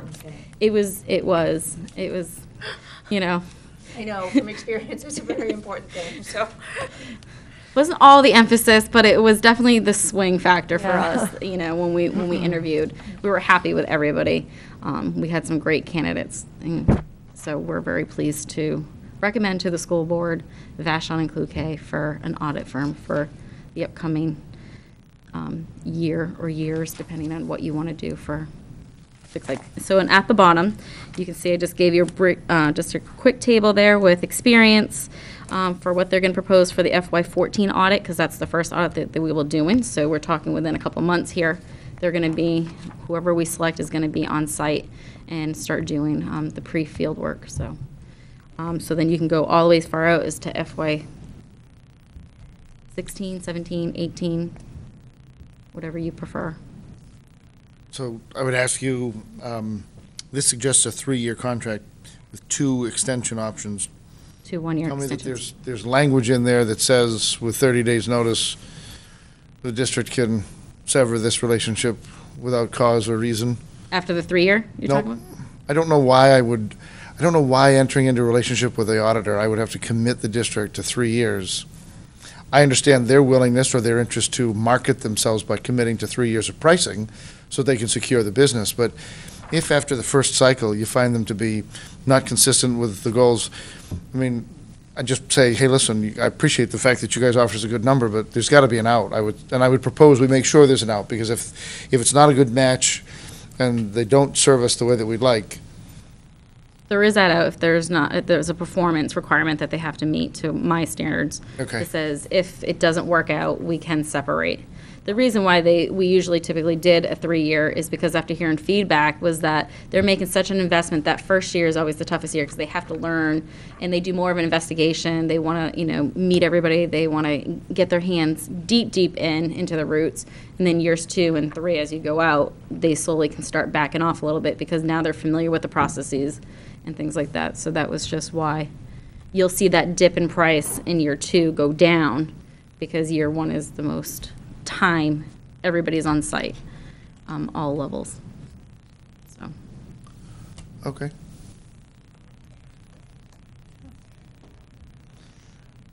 I move we accept your recommendation. Go ahead and commit with Vashon and Cloquet. Second that. Any discussion? I like the out.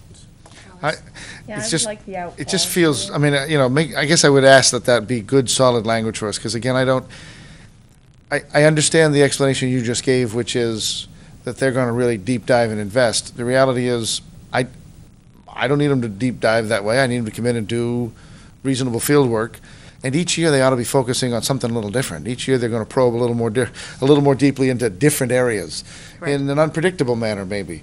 This year, we're going to chase reimbursements, and we're going to look at, it's the same thing you and I would do in any given year. We're watching our purchasing flow, and we're paying attention maybe a little more closely to some things this year than we did last year, and next year will be something different again.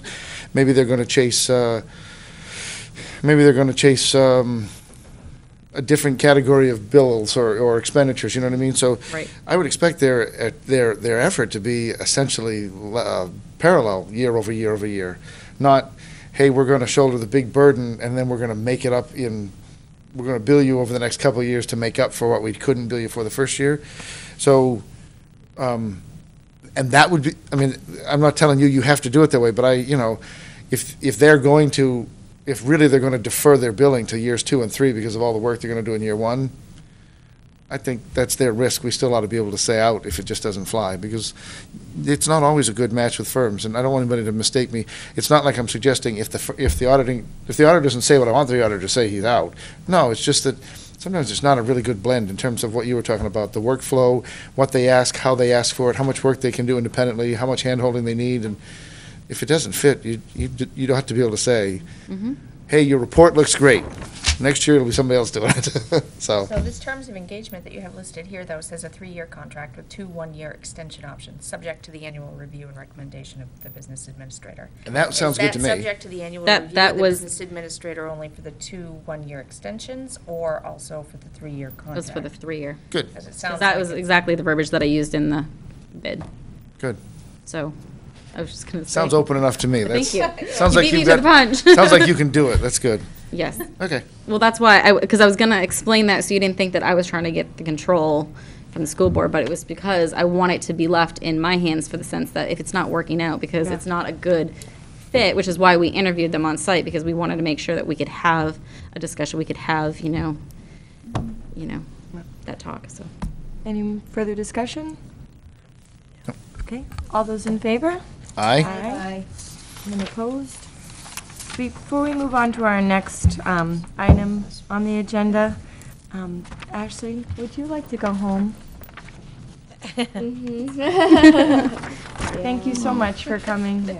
We've got a bit more left, and I will never understand the commitment. I applaud it without hesitation or reservation, but I will never, I just think it's outstanding. Go home. thank you so much. Enjoy your last day of school before your vacation. I know. All right, thank you. Good night. All right, our Epping football bet. contract. Yes, we had a 2-year contract with Epping, and it is due to expire in June here. And so the Epping School Board took action on the April 3rd meeting, so this is why it's coming to you now, because they have to approve it first.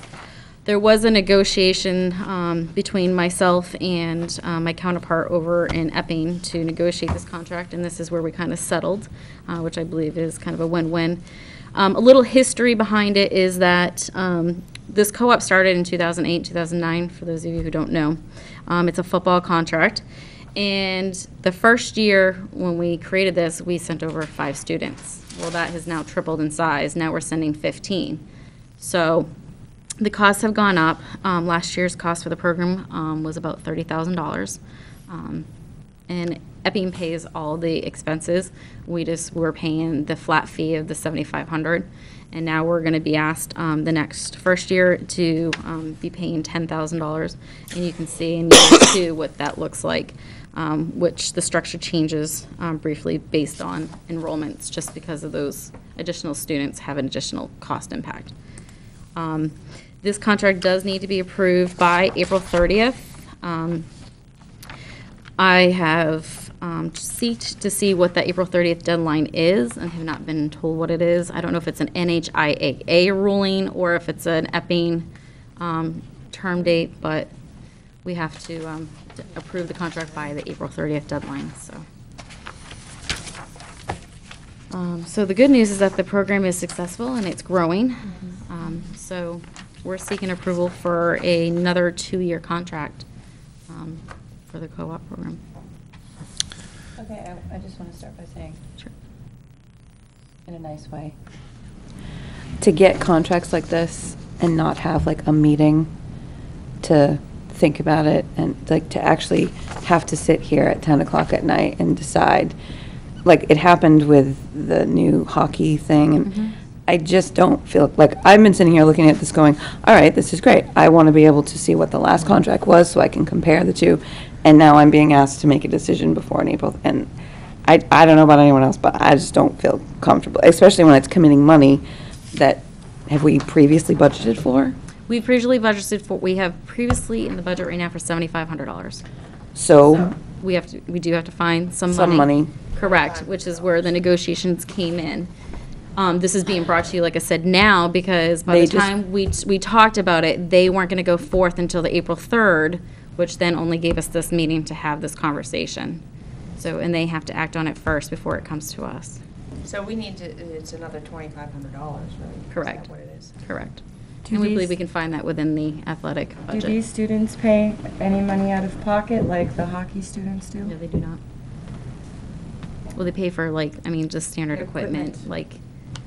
It just doesn't seem very equitable to me to ask the hockey team to.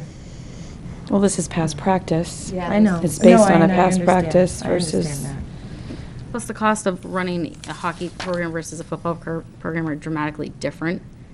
So like you've heard from the hockey parents that they're willing to support that only because it is so costly to do, and there's not a lot of programs that they can go on their own.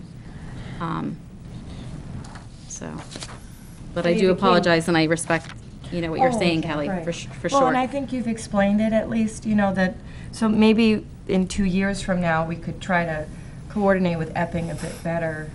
Absolutely. Who knows where we're going to be in 2 years, but, maybe that we could push it so earlier in the year that we get it so that we have time to process, but that's no one's fault. No, I'm not trying to place blame. Oh, I'm no, just- I know. No, I like what you said. But I think part of what they ought to anticipate is that if our contract is running out, this is a conversation we needed to have last fall in anticipation of budget cycle. And just the 14-15 budget, right? Before. Right.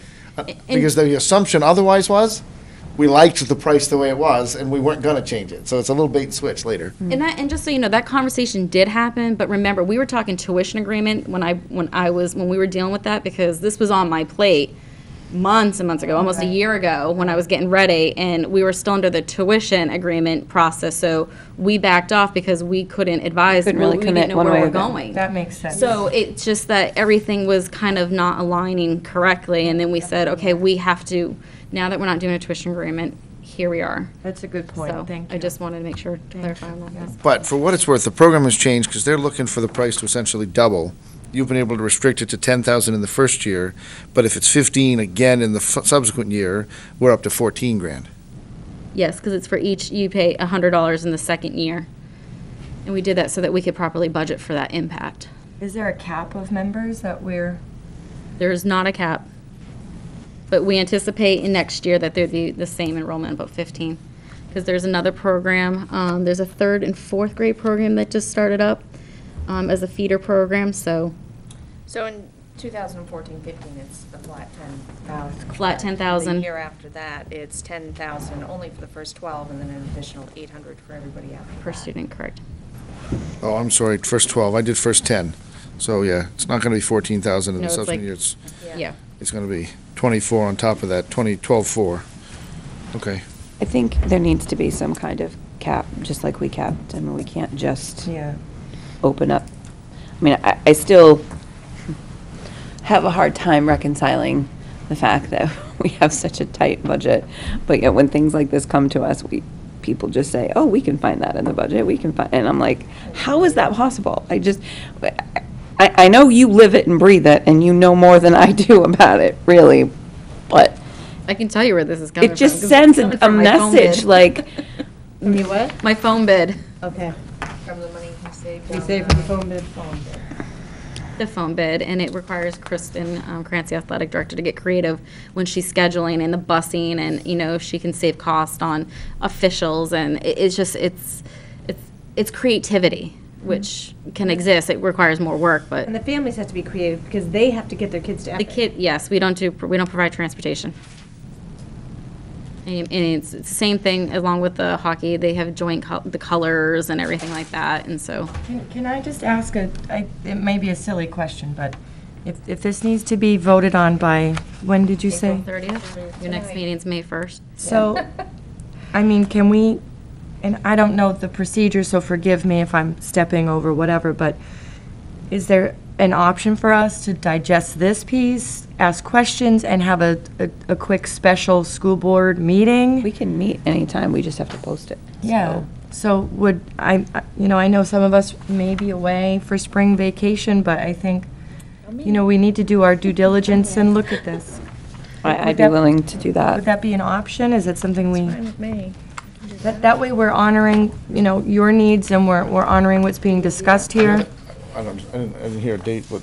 We don't have a date, but. We don't have a date yet. Tell me again, this date, this April 30th, was this because this has to be submitted to somebody else? Well, that's what I she's was thinking. trying to inquire. Or that's and just I have- Epping's? we've- Chase Kristen that and I down, both because tried. if this is just. I don't know if it's Eppin's. If it's just Eppin's Martha date. wanting this thing by April 30th, because it says No, that, she tell didn't know Martha to either. relax. She didn't know either. We're like, I said, Martha, I'm like, what is the April 30th? She goes, I don't know. I'm like. Especially if we're going to meet on May 1. It's like, Yeah, I mean, it's a day. I mean, I don't think it's going to be. so like I said, investigate that. We can table it. Yeah. We can come Well, back we've to been it. waiting. I'm If- still if- waiting. If she can, if she's good with a May 1 decision, which they should be, then we'll do a May 1 decision. Yeah. If that Because won't it's work. one day. If it won't work, Oh, I then, can ask. if it won't work, then we'll have to talk about it another day to talk Okay. about it. I like that. I agree. Okay. All right. Move to table. And if you have questions about the contract between then and now, Oh, just sure. Go for it. let us We know. will. Do I have a second? Yeah, second. Second. Any fourth, further discussion? third. Hike. No, we're good. I Okay, like all those in that. favor of tabling? Yes. Aye. Aye. Yes. None opposed? No. Thank you. Thank you, Christine. You're very welcome. All right. Okay. So, speaking of Encode, my buzzword. So there's some good news and there's some delayed news. So the report that I gave you for the expenditure report, as you can see, has got more minuses on it. Don't be alarmed by that because we turned on the encumbrance feature for payroll. Yay. Okay, so what that is doing is it's encumbering the salaries and the taxes. But what it's not doing is it's not encumbering my benefits, which are New Hampshire retirement, dental health insurance, and things like that. So those are not being encumbered. It's not quite ready to do that, but we've made good strides. So we at least now have the salaries. The negatives come into play because we've learned, because we're implementing this mid-year, is that anybody who had an adjustment to their contract, to their salary, to their position, it's not encumbering it correctly. So it's pretty much over encumbering it. It's looking at the base saying, I still owe you all of this, and it's encumbering all of it, not realizing that there was some type of adjustment. So like you can see, like, yeah, if you just go on the first page, you can see like the curriculum director, there was some type of adjustment. So it's showing that it's trying to encumber more money than what it needs to. It's not that she's going to get overpaid anymore. She's not going to get paid any less. This is strictly just an encumbrance, which doesn't have to do with the payoff. So they're two separate things. So that's the first and important thing I want to get out there. So, I mean, that's good news. Yes. That we're, yeah, it's sort of working. I mean, it's anything new with the new system, it's a work in progress, as we've heard. So I'll just continue saying that. So you can see, if you flip to your bottom line, much different than what I've been reporting. Typically, those are a couple $1 million. Now you can see that we're down to, 1.1 as I ran this report. And this report was as of as of April 14th. Okay, because that's when we just finally encumbered it. So it's not as of March. This report, that's as of a specific date. The other thing that I will point out that is different, which is good news, as of today, it's going to change tomorrow, but as of today, as you can see in the first page, special ed has changed. So one of our heavy-hitting students, sorry it's getting late, is not going to be coming into district. It's tied up in the courts, so you're going to see some additional fees in the legal, but you're going to see some of the expenses for the contracted services and the tuition have gone down. So we've released about almost $100,000. You've come back within budget in the special ed component. As In of this piece. today, This right piece. now, Right. okay? But I know that, and I don't know how many new students are coming in, but there's some coming in that are being evaluated as I speak. And one of them is going to be an out-of-district placement. So that is going to change. I mean, it comes fluid. and Yes. it goes, and so. So that was just teasing. Well, Teasing at for the this better, though, moment, can we because- just be a little happy I for a mean, second? Exactly.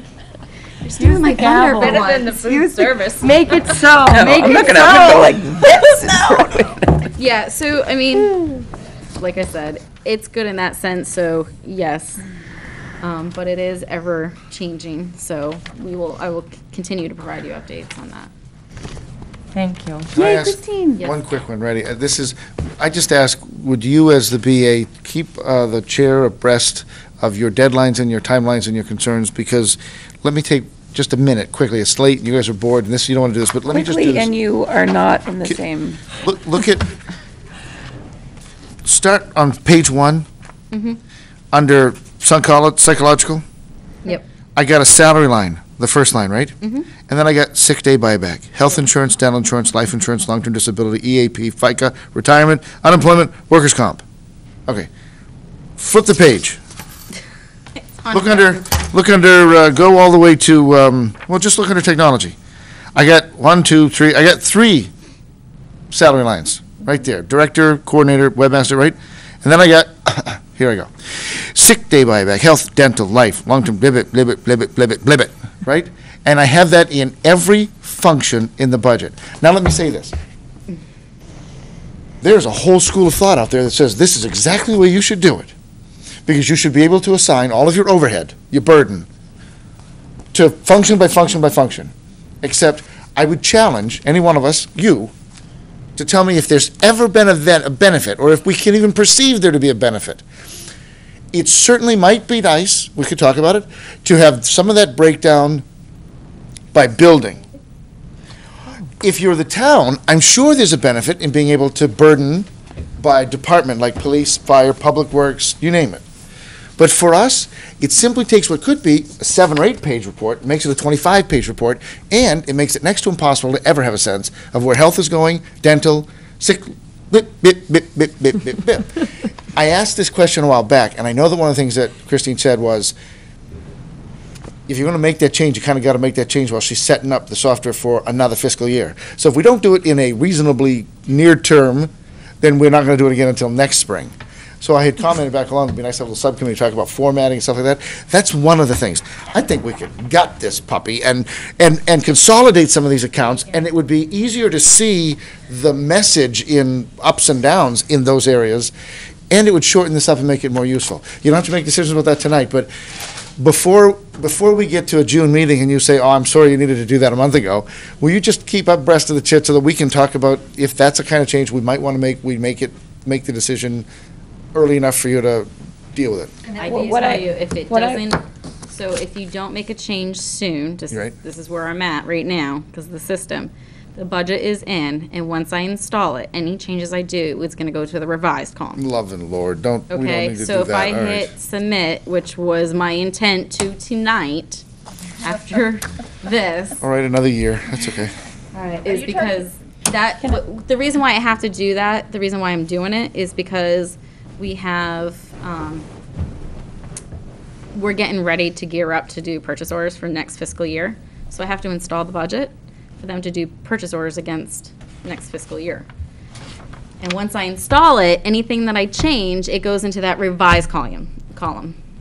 So right now, the budget's in, and the direction I was given was to install it the way it was approved, and then the revised budget's gonna show the reallocation of all those scholar supplies that we talked about. That's where you'll see the revised budget. And so if you want to change it, I'd be happy to change it. You're just gonna see it all under that revised.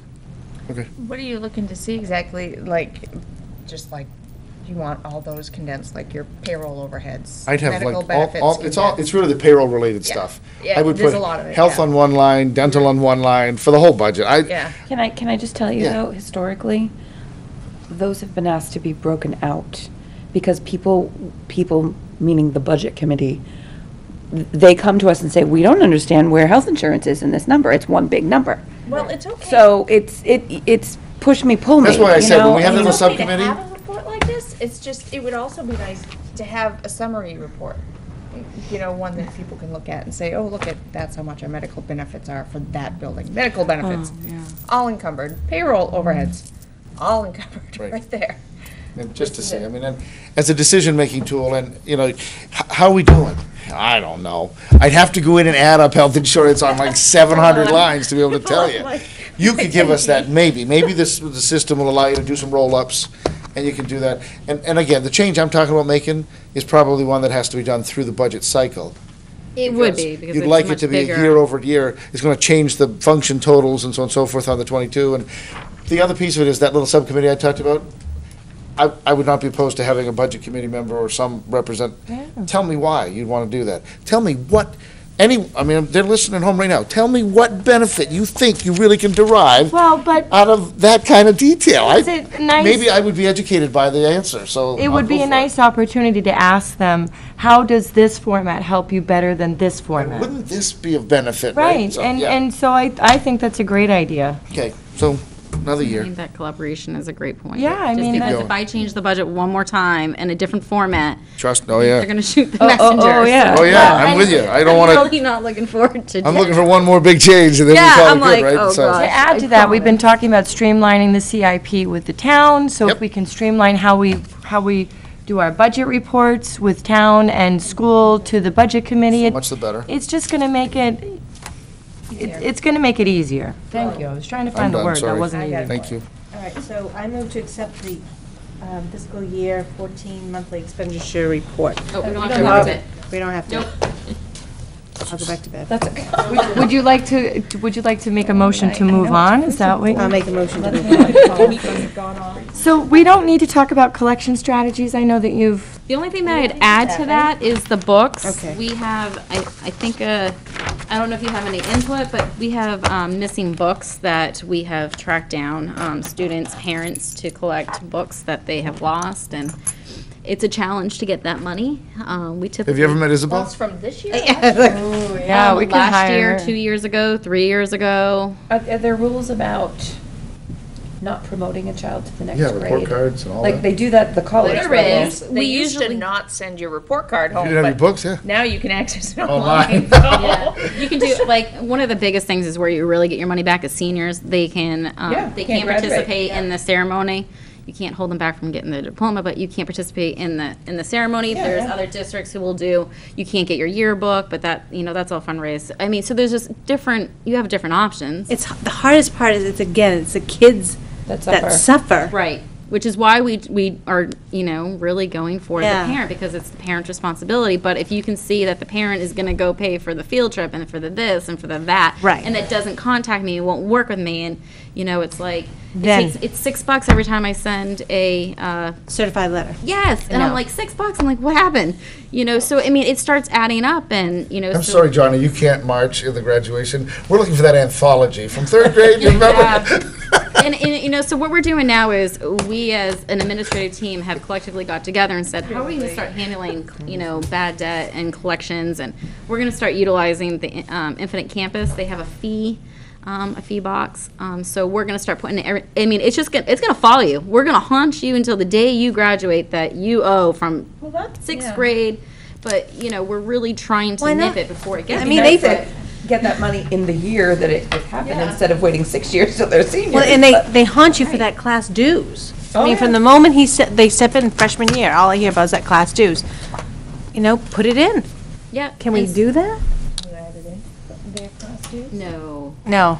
No, but, I guess I don't know what I'm saying. And so, and it's a work in progress because we're doing more due diligence now by, the teacher makes an effort, and then, the guidance or the principal makes an effort, and then so we make a second effort, and then it comes to me and I do certified mail. And so I just recently did it, and I'm getting some responses. I got one today, mom didn't know, mom didn't get the, the information. Mom thought Johnny had the book and returned the book. She dropped books off but didn't sign out. So we're tightening up the protocols, but we just wanted your opinion, wanted your feedback. I mean, again, we're talking, these books can range from $15 to $200. I mean, it's a wide range of, on I mean, Right. and it's school property. It absolutely is, because know. without that book, that might mean that I have to go then buy Yeah. 1, 2, 3, 4 books for the next upcoming class, so. You can't do it on eBay.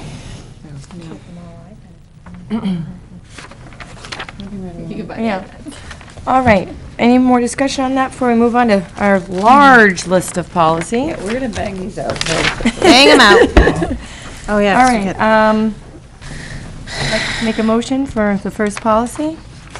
I move to accept the policy communications with a home, KAR. Second. Any discussion? I have one. Does this need to include the food service and book strategy that we just discussed about Infinite Campus and how we communicate using that system? The activities of the school? I don't think this would be the place for that.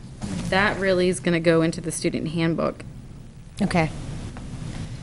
Well, but yeah, what she's saying is all the stuff that you're talking about will be covered under the student handbook. Okay. And not necessarily rise to the level of policy. Perfect. Thank you. All right, any further discussion? No. All right, all those in favor? Aye. Aye. None opposed? I did. Should, Sorry. Let me turn that hearing aid on. Obviously, I need it right now. I need them too. I'll make a motion to approve Public Information Program KDA. KDCA? KDA. I don't know. KDA on the back. Okay. Gotcha. With you. Second? I'll second that. All right, any discussion? All those in favor? Aye. None opposed? I'll make a motion to accept use Oh, of s- students in Public Information Program KDCA. Second? Any discussion? All right, all those in favor? Aye. Moving on to KEB, public complaints. How about school personnel? I move we accept the revised version of policy KEB, public complaints about school personnel, employees, students, or administration. I second that. Any discussion? All those in favor? Aye.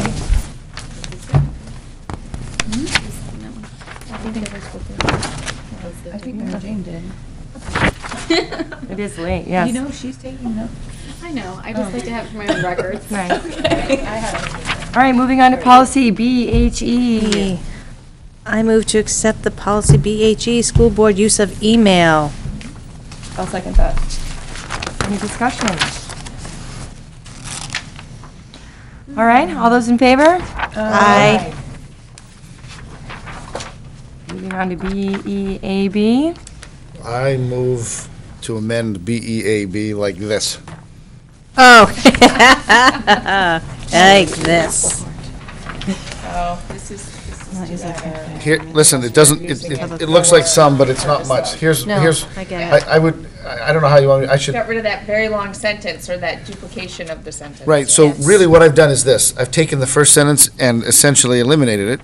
I've taken the second sentence, which defines what an electronic communication device is, and made it second. And then I've taken the third sentence, which says board members will not use these, and I've added school board member and changed a couple of words to make it make sense, and it's become the first sentence. So what it reads now is, school board members will not use electronic communication devices during meetings to communicate with members of the public regarding official school board business, agenda items, or other board matters that are properly discussed publicly during board meetings.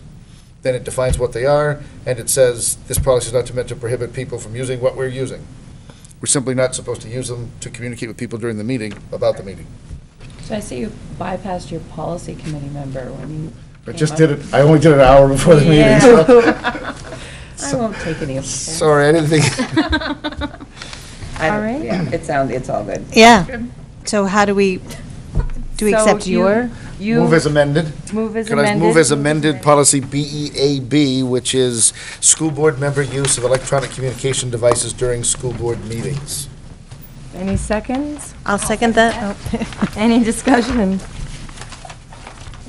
Seeing none, all those in favor? Aye. You're all so kind. Oh. All right, we're on to resignations. Resignations. All right, first one is Thomas Higginbotham, our elementary school principal. I'm not familiar with the procedure for this, so Kelly, would you? I think we just moved to You accept.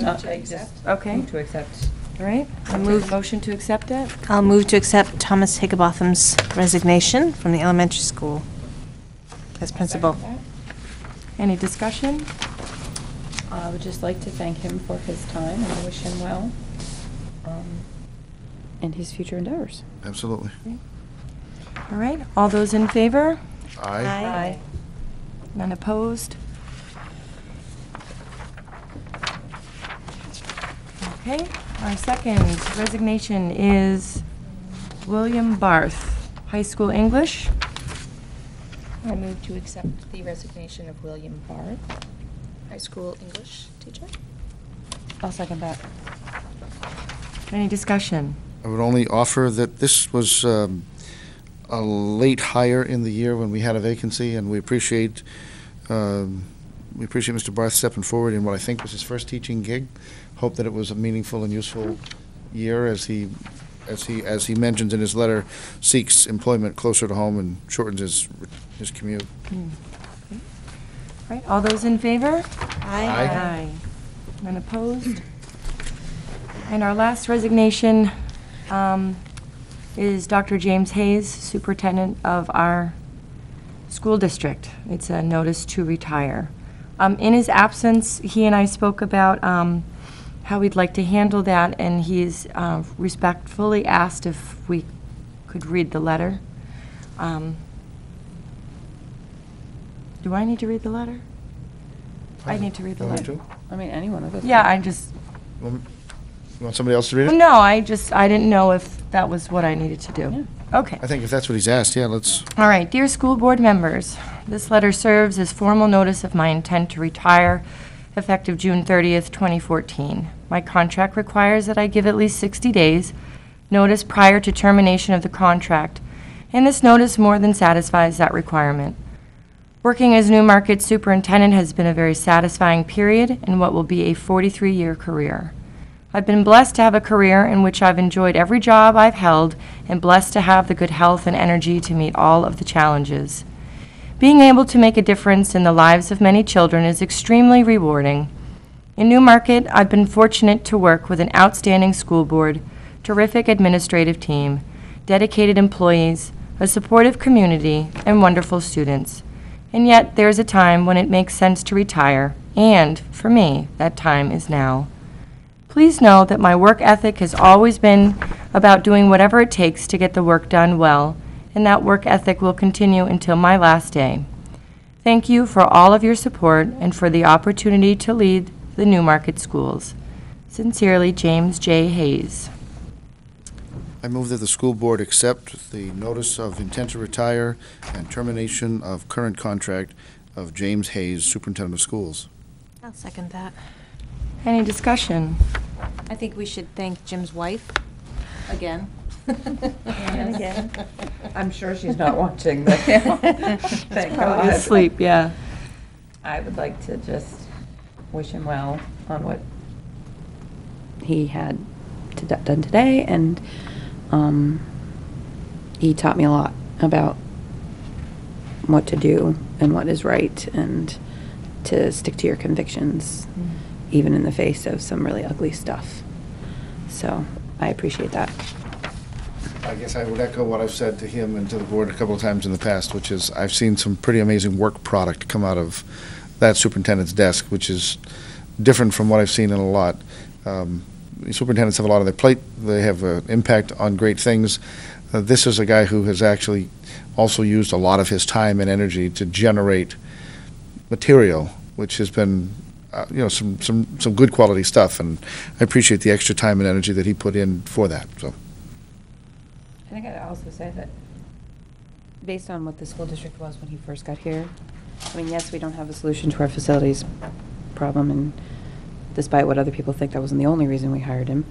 He's put together, and we were so much more organized with all of our documentation and, you know, the policies. And Policies is the biggest I mean, thing. procedures and job specifications, and, I mean, we didn't have job descriptions for some of the people in this. I mean, the amount of work that he just did that no one really knows about, just to do that for us. I mean, I would say that it's fair to say that he's leaving the school district in a much better place than it was when he first got here, so. I'd like to find somebody who continued to do that. I just, the same sentiments. He's been very helpful the last month, especially with the change and the way the boards, have been looking forward and what next steps, and very helpful in facilitating some nice conversations as well, so. All right, all those regrettably in favor, I guess? Aye. Aye. None opposed? Add one more thing to the list of that which the community would like to know what we're going to do about. Did I do that right? That was the professional phrases, I have that prepositional. written down We somewhere. will, yet one more thing for us to tackle. And 2 months is not a lot of time to find a superintendent to lead your school district, so. So do you hire somebody? Oh, I mean, we're gonna have to, The last time we did it, we had an interim. yeah, For an interim. this how feels do like you an go interim about to me. that? Well, I mean, I've talked. Yeah, Okay. I think maybe we should, You go to the school, Yeah. school board association. Okay. They typically have Put out a search for people that have notified them that they're looking, or, that's the first place to go. Okay. And then they also are connected to boards and places where people are looking for that stuff, and they can send out, we would have to come up with, a job description, and, blah, blah, blah. Yeah. I mean, there's steps, Okay. but, we've done it before, and I'm sure there's documentation to tell us what we need to do again. So Great. that's where I would go. all right. Some good news, we do have a nomination, so we're taking someone Yeah. under our wing. We have a library media specialist that we need to snatch up before she leaves, because that position's been vacant for the year. She will be starting with us when we return from vacation. Her name is Emily Stern, if you haven't seen that. She is going to be a certified library media specialist, more importantly. And right now, she's under the ALT program until she completes that this summer. So she will be completing it rather soon. So there is an expectation that she'll have certification by the start of the school year, or close to? Yes. Good. So the ALT program, this is under the critical shortage. The critical shortage list. So this is the letter of eligibility that shows how she'll meet those requirements by attending courses. Correct. But she's also a certified teacher. She does hold certification. Elementary ed and high school English, I think I read, right? So that's a plus. Well, I know that we'd all but gave up hope. Given up, yeah. Did she just fall in our lap somehow, or She's responded to our ad? Or She's a para in our Oh. current And we- junior, senior high school right now. So she just never rose to the top, or had she been thinking about it, and then maybe? I honestly don't know, so I feel that I don't want to put words in her mouth. Well, thank her for coming forward. But I know she's a snatch, so we gotta All right. take it while we can. All right. So we move to accept her nomination Accept the nomination of Emily Stern.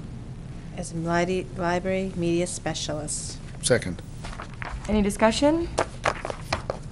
Welcome aboard. All those in favor? Aye. Aye. Okay, next is the nomination of certified staff for the upcoming FY15 school year, 2014-2015. This is broken down into junior, senior high school, elementary, and district employees. So we're seeking your recommendation on these. So we have to vote at each building? Correct. Okay, to nominate the proposed list of staff, is that? Correct, for all three. All right. So can you tell me, if I ask you the question, if I look at the first page, junior, senior high, and I look at these 4 individuals who are listed under 4 years in the district, does that mean that this currently is their 4th year, probably, and that we're offering them their 5th contract, That's correct. which will make them eligible for, or it will establish them with continuing status, which is code word for tenure? Tenure. Okay? Oh, the And if I- wording is tricky there. And if I look down under eligible for continuing contract, which is not really eligible, it's already have. privileged with, you know what I mean, continuing status. You see somebody like the name on the bottom of the sheet that has 3 years? Yeah. That individual already had continuing status in a previous district, which shortens the number of years that it takes to achieve that again in a new district. So if you are a continuing status teacher somewhere else, which used to take 3 years, now it's 5. Yeah. If you're brand new, it takes 5 now, it used to be 3. But if you were somewhere else and leave tenure, leave continuing status to come to a new district, it now takes 3 years, it used to be 2. So that's why you can see a name here that is less than 5 years, but already has continuing status because they'd already satisfied the requirement elsewhere. Right, these are completed years. You guys will love me one more because although I want to be very supportive of our teachers and I want to support this vote, I want to just say this for the record and for next year especially. By law, anyone on this list who we might have opposed with our vote for any reason, which is difficult in our position as board members because we don't really know. You may have had some personal experience because you might have had a child in that class or heard anecdotal information from somebody else. But it's difficult to make the judgment. We have to rely on the administration to bring us the nomination and to make good decisions about those who, specifically when we talk about this, shouldn't be granted a contract that then provides them with continuing status, because essentially that means we own them forevermore. It's very difficult in the process to change that reality. Not impossible, but you certainly want to make sure you have the best quality people when you provide them the opportunity to gain continuing status. If we were not going to provide them with a renomination, regardless of what year, that decision had to be made, and that had to be communicated to them by the 15th of April by law. So the fact that the nomination is in front of us now on the 17th leads me to want to say, we don't have to vote on this at all because it's irrelevant. It's already been taken, it's already been decided by statute. And so I understand that we may not necessarily have any grounds on which to make any changes or it's vote no on any of this, and yet the law provides us with that responsibility, and so our process needs to, for me, another year, predate April 15th so that our vote on this has some meaning. I think what has been allowed to happen is that we have again been made to look less than credible, and that's my word, and irrelevant in this case, because it doesn't matter whether we vote tonight or not. And I seriously contemplated abstaining or trying to vote no and try to make a point here, but I don't want to do that because I don't want to send the message to our teachers or to anyone else in the community about our teachers that I wouldn't support this, because I would. I just am really frosted by the process that would bring this to us on the 17th of April, not the 3rd or a special meeting or February or any time prior to April 15th, okay? I won't say another word other than to say we can vote 3 times or once on the whole list for all of me, but I just want to vote. I just want to vote earlier next year. Can I just ask a quick question? So how does that work with pending grant funding? I see the junior high, there's 3. Those contracts are depending on grant funding. So if we lose the grant, let's say, then that person would not be under contract. Okay. So that's what it means when it's grant funding. They're well aware of that. Eligible. Yes, they're well aware. It's written on the contract that this position is contingent upon grant funding. Even those with That's correct. Okay. Bumping provisions. Okay. So we need to take this by Junior, building? senior high school. Okay. Elementary, district. Okay. Please. I would move to accept the list of nominations of certified staff at the junior, senior high school for the 2014-15 school year. I'll second that. Any discussion? I'd like to say thank you, Nate, for putting that in such a nice way and to make sure it's very clear that this is a procedural concern. It's a This is not procedural a concern. teacher concern at all. It's just part of what I've said before. And I've said it to the superintendent. You need to allow us and empower us and support us in doing the job that we're here to do. And bringing this to us prior to April 15 is part of that, so. Okay. Right, all those in favor? Oh, I'm sorry. No, go ahead. I was going to say something probably snarky, and I won't. Okay. Aye. Aye. Aye. Aye. Okay. Elementary school. I need to accept the elementary school nominations for the 2014-15 school year. I'll second that. Any discussion? All those in favor? Aye. District employees. Oh, I move to accept the nomination of certified staff for the district employees, 2014-2015. Second? Any discussion? Okay, all those in favor? Aye. All right, manifests. Oh. Oh, look at that. I move to accept all total of all manifests for $966,145.80. Second? Any discussion? All those in favor? Aye. Okay, we have our lovely calendar. Spring vacation is coming very soon. Thank the Lord. Only for the children. Again, thank you for adding town council meetings onto this calendar. I think that's very nice. April's almost over. In May. Oh, look, a bingo. Hey, bingo. May. Bingo, bingo. That's the Mother's last Day one. weekend. Mother's Day weekend. Bring your mom. I have to tell you, and we communicate or share that with the superintendent. I very likely will be unavailable on the 15th. I have an annual conference that will take me out of state. I'm pretty sure it's that week. It is. Is it? Oh, It thank is. you. So I'll be gone Wednesday through Friday, so I won't be here with you. Although, depending on the conversation, I guess if you guys have a quorum, 3 present, you could pipe me in on the I was phone. gonna like- say we can put him on the phone. And I'd be happy to do that. Okay. Will you answer your phone? I probably won't talk as much. You won't be able to hear me. We'll hit the mute button. Oh, I'm sorry, what's that? Sorry. That was snarky. Skype me right in. Big ol' grin. I'll sit real close to the screen. We'll just like hang you on your chair. Oh, we're getting silly. We now. are getting silly. Getting late. All right, we don't need to move, okay. We're now into the next step. I'll accept any I'll motion. move the board enter non-public session under RSA 91A3, Section 2A and C, A being the dismissal, promotion, or compensation of any public employee, C being the matters which, if discussed in public, would likely affect the reputation of any person other than a member of this board. I'll second that. Any discussion?